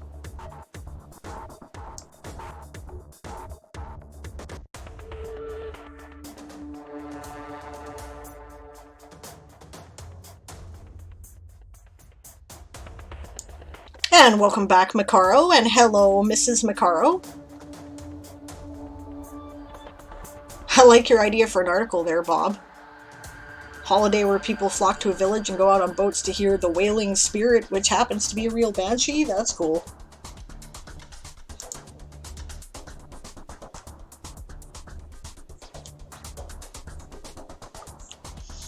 And hello, Amoncham. Good to see you.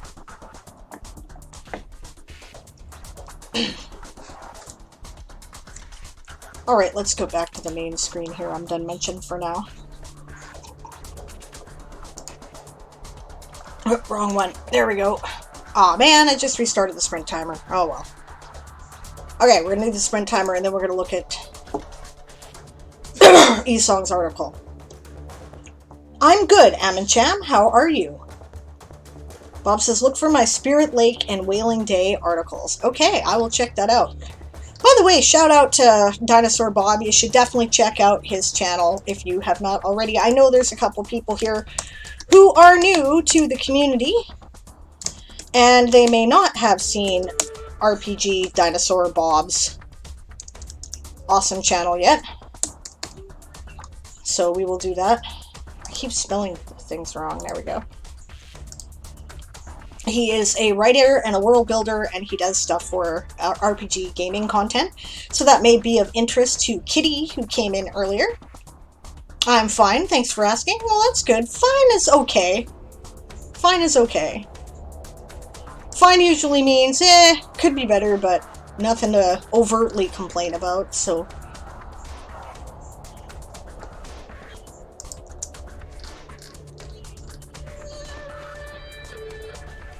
Alright, what have I got for this? This should be more than enough by now.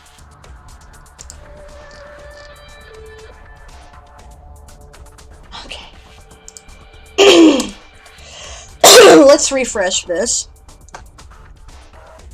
Because I'm sure I've written more than 7 words. I'm pretty sure I'm well within my 300 now, and it's just time to add pictures and links. Yes.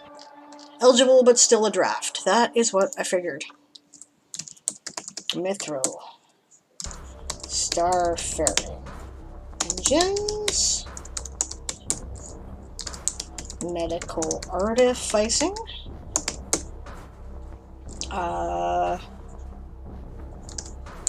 Medicine. Yes. Gravity wells. Etheric membrane. There we go. Save. Okay, and this will be like the bare bones article. I don't have any pictures or anything for this yet. But I just kind of want to get a sense of its length.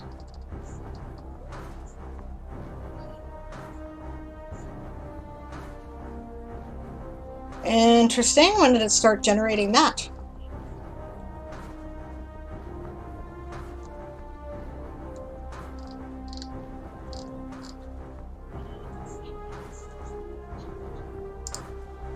Do I have one of these in my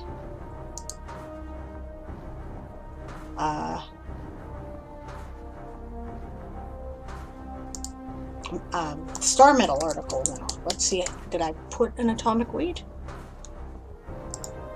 We'll have to have a look. You got modded? I'm sorry. I'll go fix it. Yes.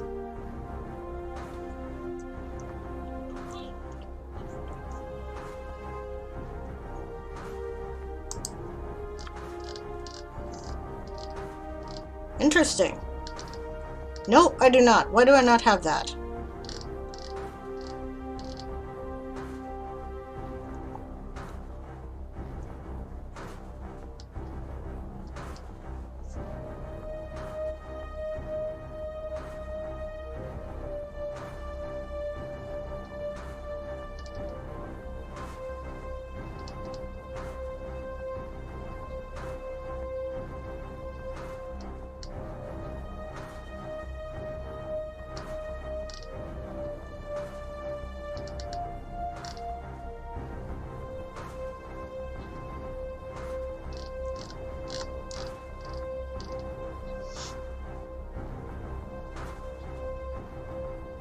I probably don't have an atomic weight for this, do I? Let's have a look.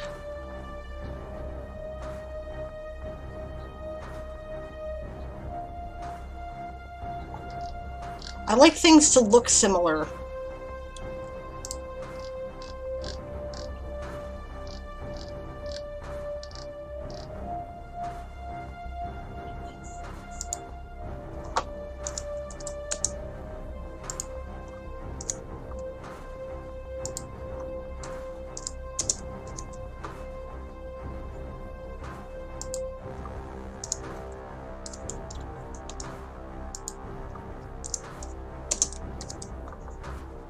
Oh, that's it. I gave it an element proton number and an element proton weight, which I did. Okay. Okay. Okay. We don't have to do that. Then we'll remove that from Mithril.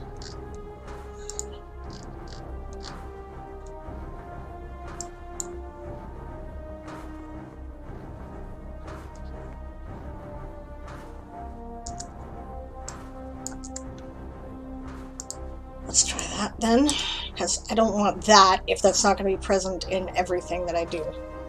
No, it's still there. Well then, what is that? Density? I don't think I did.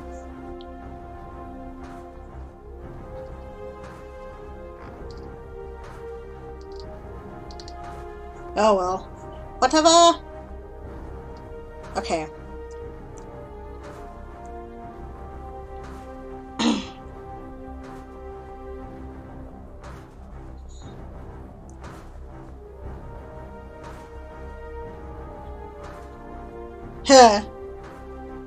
No, I'm actually having a good and productive day today, says Aminchan. That's great.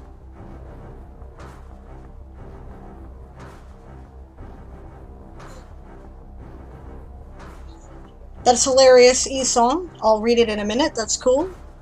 My brother is writing a cultivators versus cyborg story with two main characters. One uses song titles for chapter titles, the other uses proverbs. That's hilarious there, Macaro. Such as two scorpions living in the same hole will get along better than two sisters in the same house. Not wrong. Hey there, Scribe. How are you? Yeah, I agree with Catherine. That's really interesting, Macaro. Okay. I am going to have to figure out some stuff for my star metal. I'll have to dare to compare and find out what fields it is that I have filled in here that I do not have filled in there. Just do it. Okay.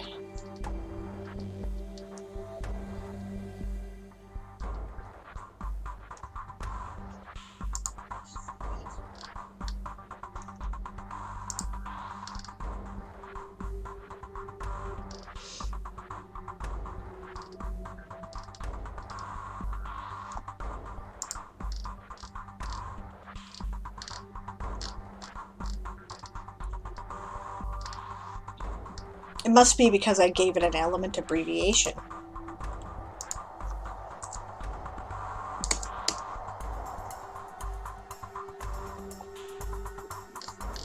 Or perhaps MI actually, well, I mean, I'm sure MI is already an abbreviation for an element, isn't it?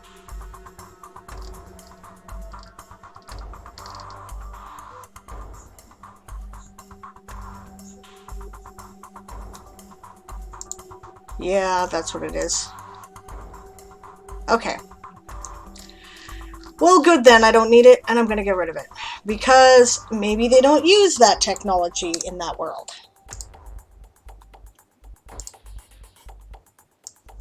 Simple enough. I have too many variables. I can't remember them all, says Macaro.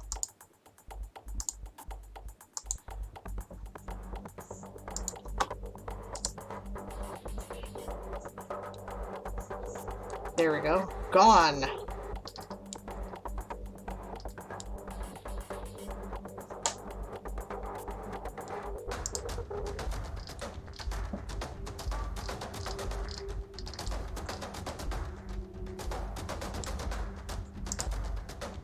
Oh, I forgot all this. Oh god, okay.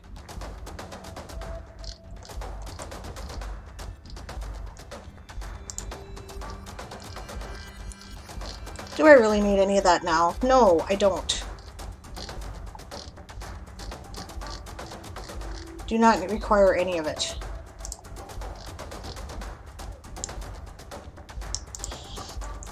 Mithril was widely used in the ancient Babylonian Empire.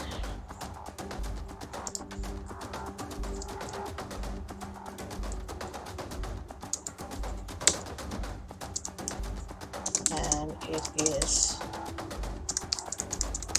this is one technology that did not fail to make it to the modern era.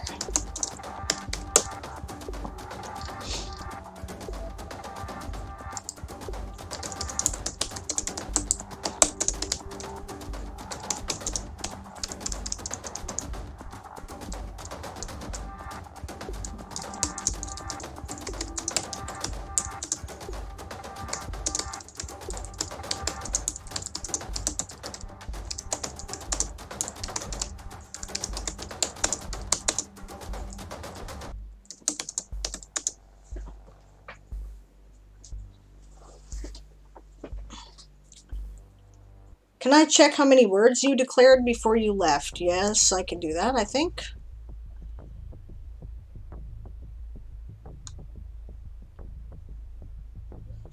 What am I after here? I want fewer rewards, channel points.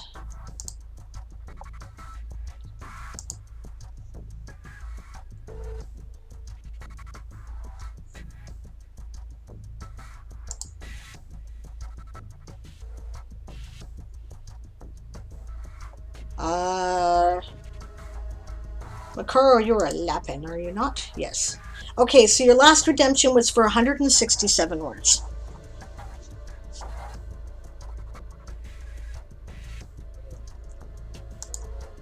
Okay.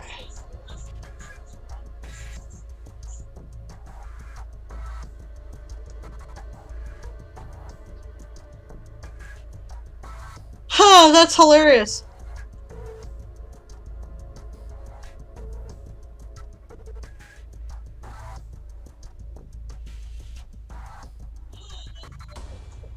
Okay, so Bob says, for others' benefit, ECC Books, Chris, watched the stream where Sable, Esong, and I unpacked prompts. We mentioned Village Idiot as an example. ECC Books credited us with the idea when he submitted it on the Discord. That is awesome.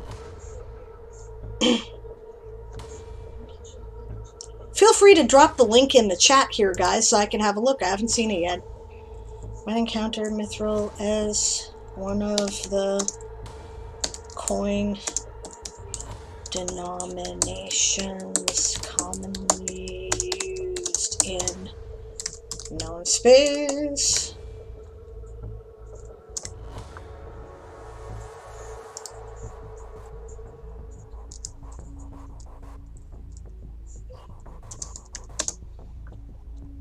I have to open up my Navy article again because this is where I kept track of the money and how it works. Amincham says, I've written 5,500 words today, but not on world building articles. I got carried away a bit, so yeah, still productive. Thank you very much, guys, for the link. Speaking of Discord, Sable, how can I join your Discord? You can join it here. And thanks for joining. Okay. This is where I put all the money, which I keep forgetting. Right. Galaxies were platinum, and then there was Mithril after that. What did I call it?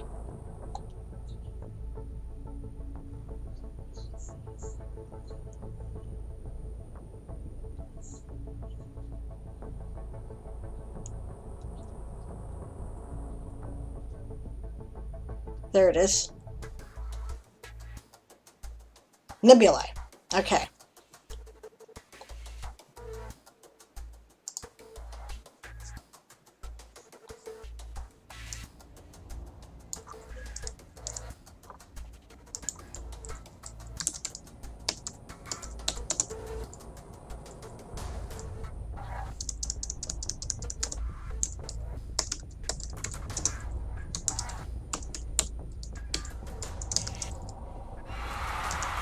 And that's the sprint.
Fuck off.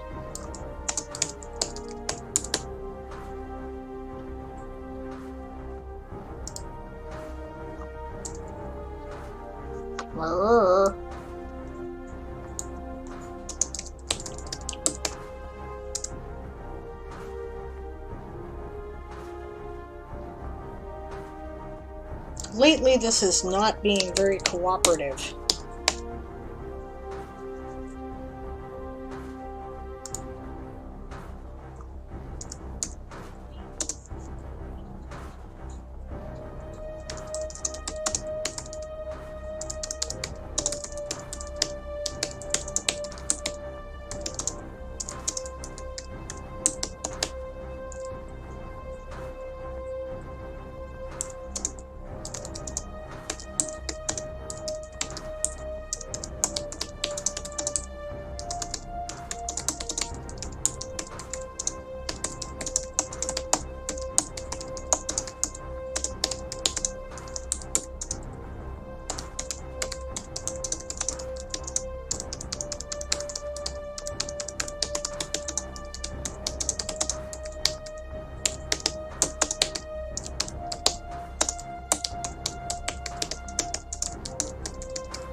All right, good night, James. Thanks for joining us today. Lappin' for life. Sleep well. We'll see you tomorrow.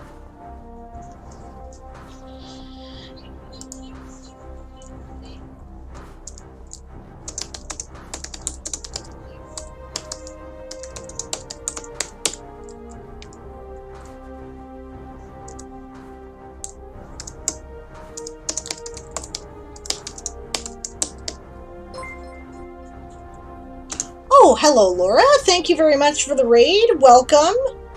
Arr! Roar to the matey. Hello, Secondhand Samurai. Good to see you. Hello again, Jacob.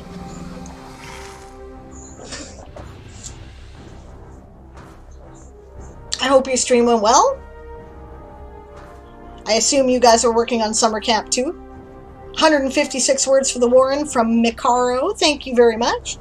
I am working on my material prompt.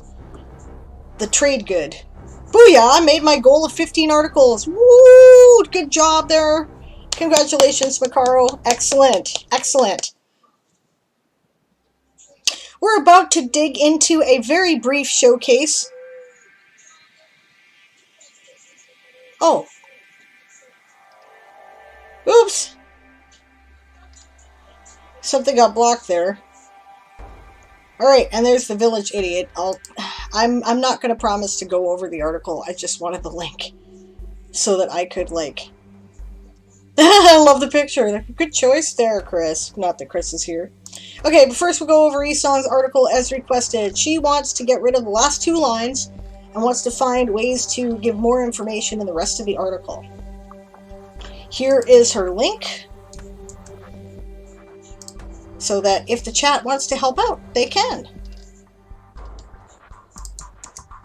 There we go. Alright, Scree Mountain. Off the distant western shores, rather than distance, of Kaoland lies a collection of jagged ocean cliffs that surround a tall, spiraling mountain. The dense fog obscures the sharp stalagmites that protrude from the deep ocean crevices. You're much more descriptive here than me. I have like a mountain island like that too, but I kind of wasn't about that, so yeah.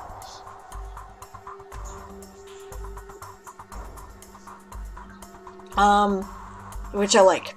The raging rapids and swift currents deter even the most foolhardy adventurers. The steep mountainside is covered with petrified trees, their long gnarled branches unmoving in the breeze. The central mountain looms over the area. Its peak is split into 2 sharp shards that open into a deep, twisting tunnel. Scree Mountain is a mountain that juts out from the center of a crater formation and is protected by large mountain walls that surround it.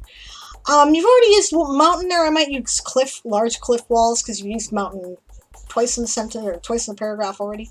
From an aerial view, the 7 most prominent stalagmites outline the chained star of Tharsden the Elder One. Nice. Banished God of Corruption. During the stormy season, the sharp gusts of wind blow through the stalagmite formations, creating a high-pitched screech. One of the few fishing villages in the area believes the screech to be a cry from a scree that lives in the mountain. The scree in the mountain, and there's the myth. Village leaders have introduced lore highlighting the dangers of this creature and have used the legends to establish the town as a local tourist destination. Because no one has seen the scree, the mountain is a commonplace festival design? Commonplace festival site? I don't really know what you mean there. A collapsed cavern lies in the heart of the mountain, trapping the injured Cragnol. On nights when the stars are darkest, the creature's cries will join the screeching wind. Due to the scree myths, most religious scholars consider the inherent dread of scree, you need an R in the ski there, mountain rooted in folklore, and dismiss Scree Mountain as a potential home to Dulnar's Mount. On the last day of the Festival of the Dawnfather, the Palor star formation shines down upon the top of Scree Mountain, bathing the area in its gentle light. During the stormy seasons, the various land formations block out the light of Palor.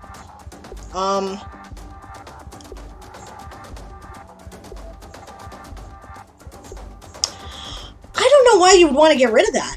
I think it's fine. You might fill it out by saying, this seems to give some credibility to the idea that this could be the site of, one of the Elder Gods' imprisonments, because, of course, if Palor's light is shining directly on it, then naturally Palor is protecting the area, right? Some might argue that they're not stalagmites, which are limestone formations made from dripping water. You could use 7 sharp tors instead. Yeah, I agree with Bob there. I want to discourage the connection between the mountains and the Elder Guard. Okay.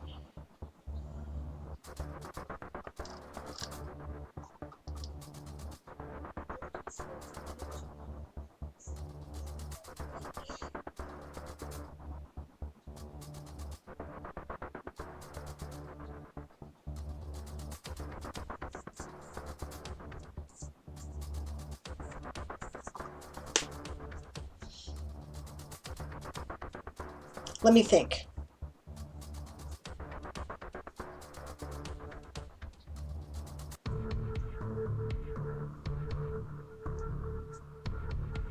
Okay, I've got it. How about instead of that, you could say, on the last day of the Festival of the Dawn Father,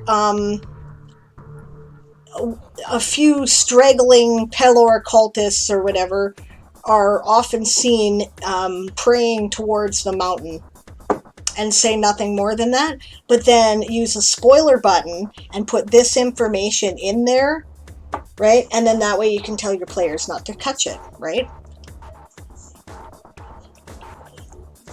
Because, you know, some wackos come out there to pray, right, is a little different from, okay, during the festival, the star formation shines directly down on it, right? So, then you still have your 300 words, but it's hidden from your players.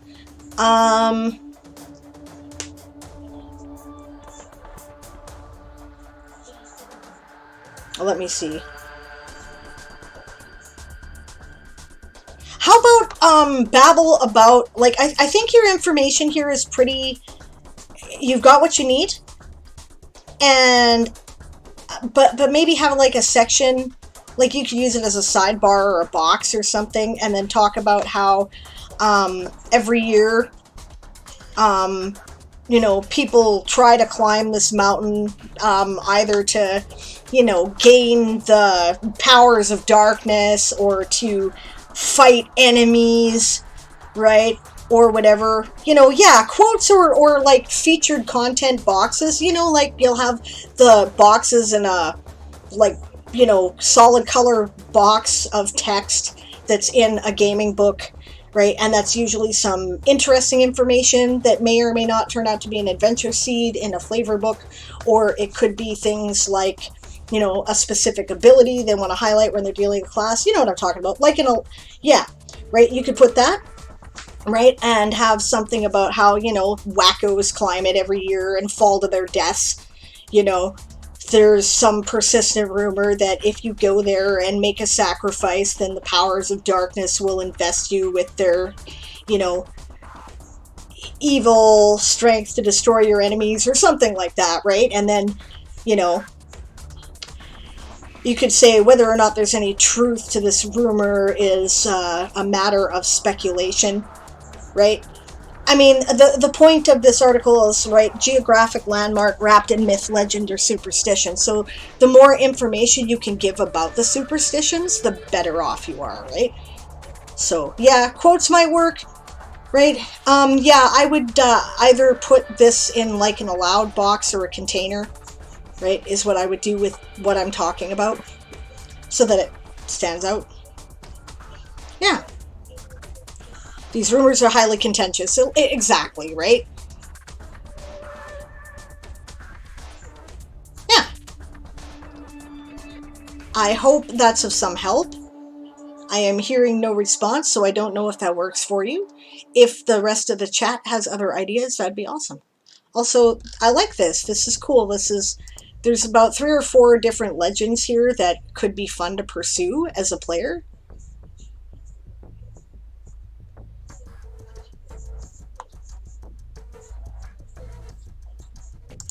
Nice. All right, we're looking at Village Idiot by Chris, and then it's time to end the stream. So this is the last sprint, gang. 5 minutes, 28 seconds. Let's see if I can read the article.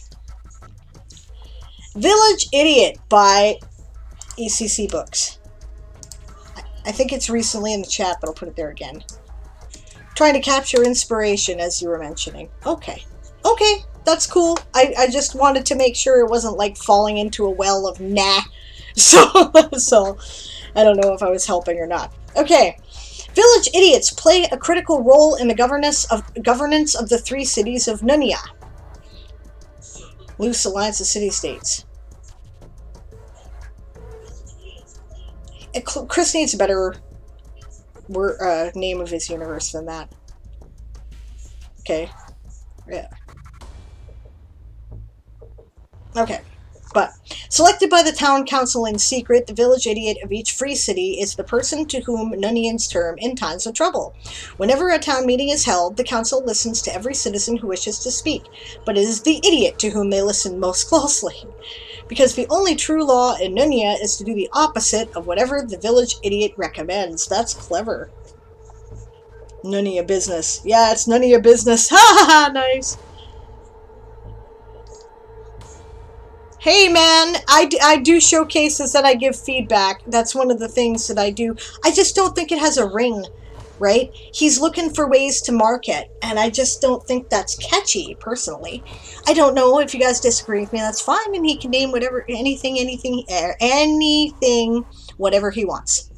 So, qualifications: a healthy supply of dopiness, ignorance, and or naivety. Requirements: the candidate must have been a resident of the city in question for at least 1 year. While Nunians have little patience for half-wits, nincompoops, and ignoramuses, they don't like to rush to judgment. It's hilarious. Alright, good job there, honey. 472 words from Aaron for the Bat Colony. Excellent. Appointment: the town council, together with the immediate past idiot, cool, the idiot whose term just ended, nice, meets in private, each with the list of their top 3 candidates. The group then debates openly before voting by secret ballot. In order to avoid multiple rounds of voting and get the job over and done with, the council uses ranked choice voting. Yes, ranked choice voting! I love ranked choice voting. We should be doing this for our democracy. Look, you want the explanation? Here it is. Hey, I'm going to the store. Do you want anything? Yeah, I want some Coke. They ran out of Coke last week. What if they don't have Coke? We'll get Pepsi then. Okay, and if they're out of Pepsi? Oh, come on, that's ridiculous, but fine, get me some root beer. There, ranked choice voting. There it is! Okay, the longest part of the process is usually explaining to the immediate past idiot how ranked choice voting works. Okay, love it. Grounds for removal, dismissal. A village idiot could theoretically serve for life, but most eventually figure out that the town is consistently doing the opposite of what they recommend or vote for. Jasper Adams once served for 30 years as the idiot of East Dumbstruck. Nice! Middle of nowhere.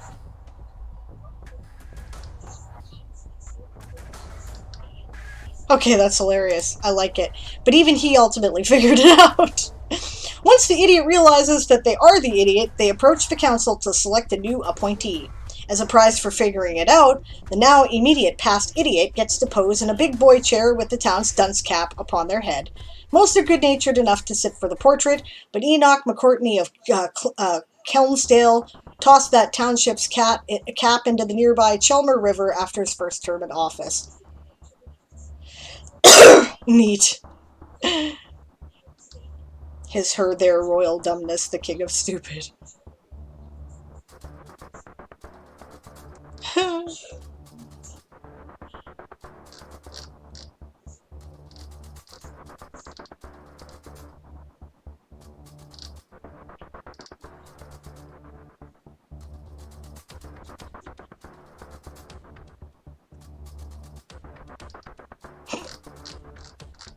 Cool. Lots of sense of humor about this. Okay, that's fun.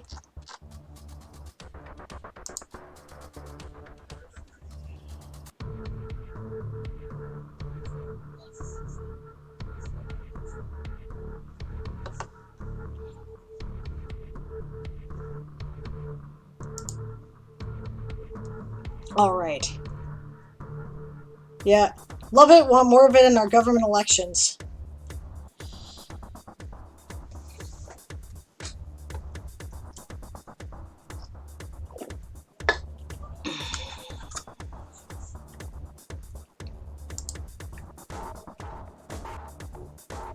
Alright, so that looks like that's the end of the sprint timer there, gang. Just a sec here. So this is the end here. These shiny, pliable, and prosthetics move roughly as a missing limb or digit might.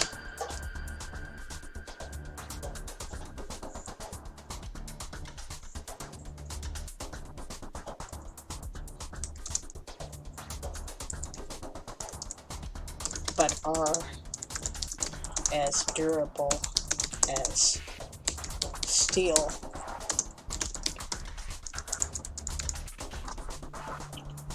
Okay, that is enough, I think.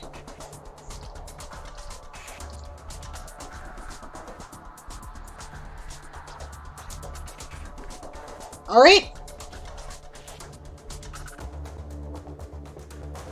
See you, Bob. Thanks for joining us. Right, and everybody else, here we are at the end of the stream, so bring out your words. Bring out your words. Bring out your words.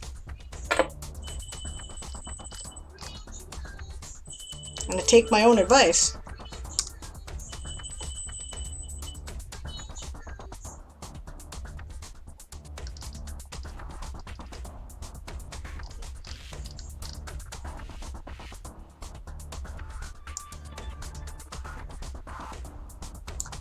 Since I started this article at the beginning of the stream, and I have not claimed any of the words from it yet, do this, delete this bullshit there.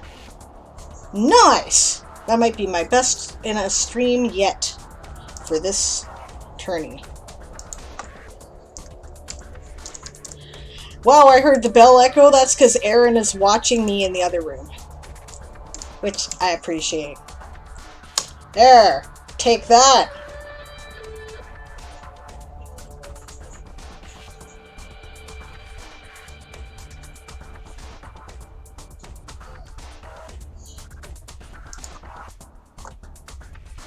Not my best total in the stream ever, but not bad at all. Yeah, no, thank you. I was pretty proud of it, actually. Yeah, I'd done nothing. I looked at it when I started. All I had was the title. So...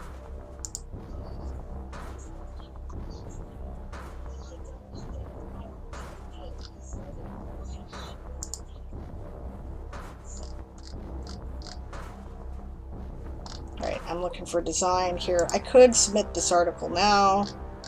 Oh, I already did that. Good for me. Okay. Thank you! Yay, I'm excited.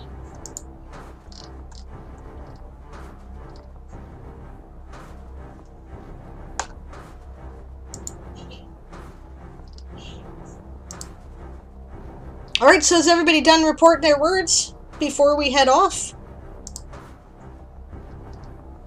27 out of 30. Good job, babe. Oh, here we have 137 words for the flock from Catherine. Good job.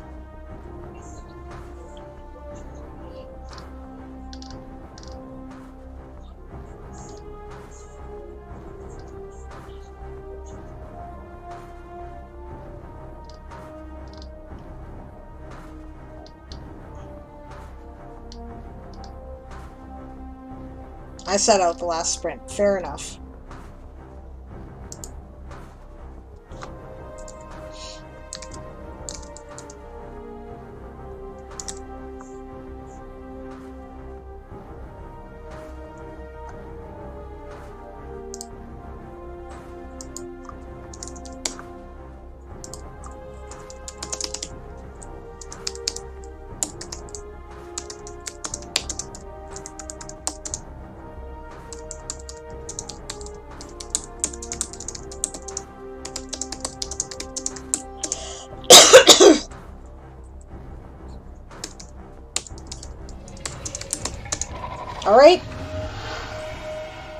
Last chance for words, guys.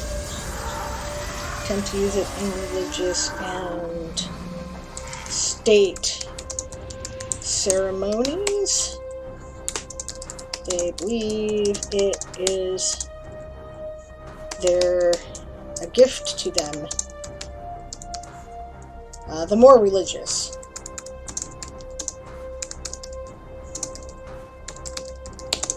Believe it was a direct gift to them from Arianrod.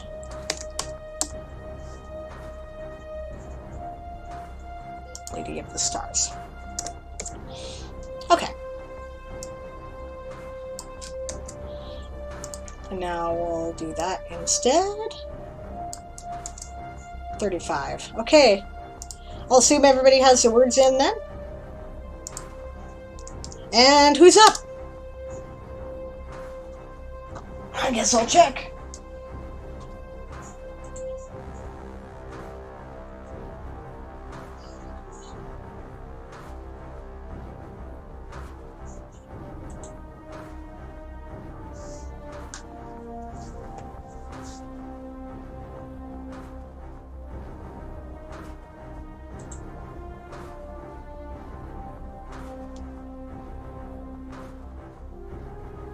E-Song just went live, okay.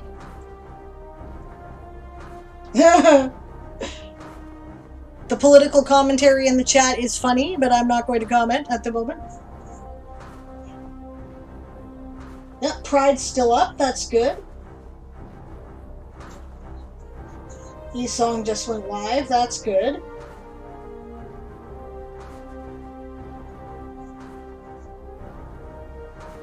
Masadi's is still live, that's also good.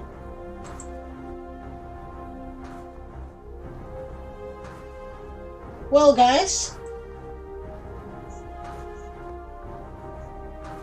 Whom shall we raid? Hello and goodbye, says Kit. Well, hang around for the raid, guys. Oh, Masadi's has a half lobby, half stream going, so that'd be cool. Masadi's always tells us to go raid other people. Because I'm just doing a lobby, she says, right? But that's important too, and, you know, Pride's got their ongoing lobby, and E-Song has their chattery stream. So, preference, guys, don't make me make a poll, just put it in the chat. Who shall I raid? Are you guys in the mood for full sprint lobby, partial sprint lobby, or, chattery working space? I could go either way. It's totally cool by me either way. In the meantime, thank you very much for joining me today. We will be back tomorrow. Oh, actually, no, we'll be back tonight in a little over 3 hours. Right, for Toysoldiers Old School. This will be episode 50, I think. Which is kind of a milestone, which is really cool. Yes. And a reminder for those of you who don't know, I have taken over as the DM at the moment, so we shall see what we shall see and how it will go. I'm still kind of flying by the seat of my pants, but, you know, that's all right. That starts at 6 p.m. Pacific, 9 p.m.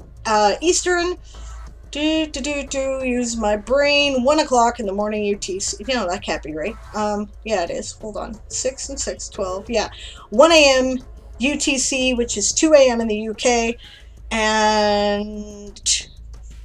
oh, reasonable hour. 11 o'clock in the morning. Is that right? Yeah. I think so. Yeah, 11 o'clock in the morning, Australian Eastern Time. Monday's our day off. Right, Tuesday, we will be back for Ask an Old GM at 2 p.m. Pacific, 5 p.m. Eastern, 9 p.m. UTC, 10 p.m. in the UK, 7 a.m. Australian Eastern Time. And then I'll be back again on Wednesday for... actually, I'll be back Tuesday evening for an extra writing stream. Just a second here. I'm going to figure out when I do that. because I forgot last week. There it is. All right. So that looks like 5 p.m. Pacific, 8 p.m. Eastern, midnight UTC. Yeah, midnight UTC, 1 a.m. in the UK, which would be 5. So like 10 o'clock in the morning Eastern Australian time. So Australian Eastern time.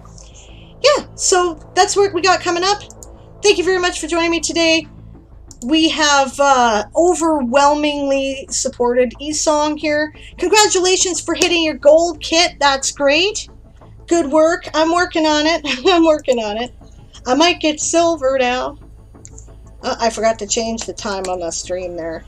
I knew that was going to be a pain in my butt. Alright, we're going to raid Esong.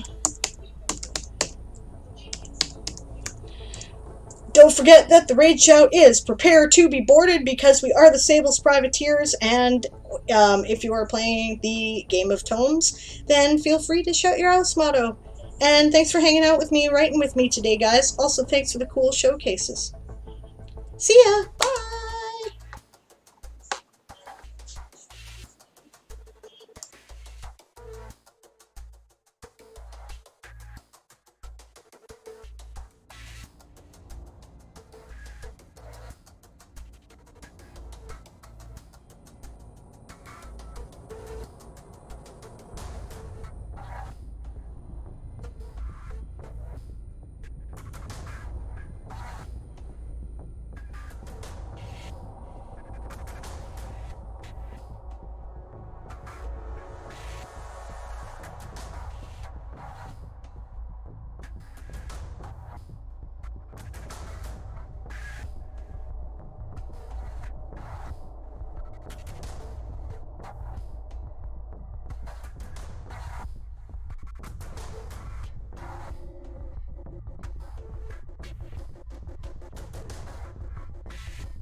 Congratulations on getting that article done. Really, really nice. Hello, Mercedes, and meow meow words to you as well.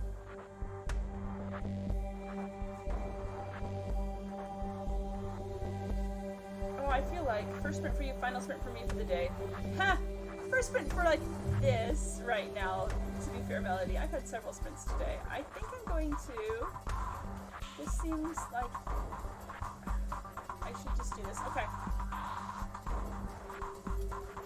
I am checking just to see if I've already started something for this person.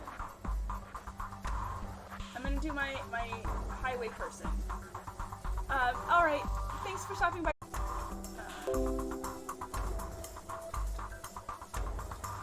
All of this good stuff.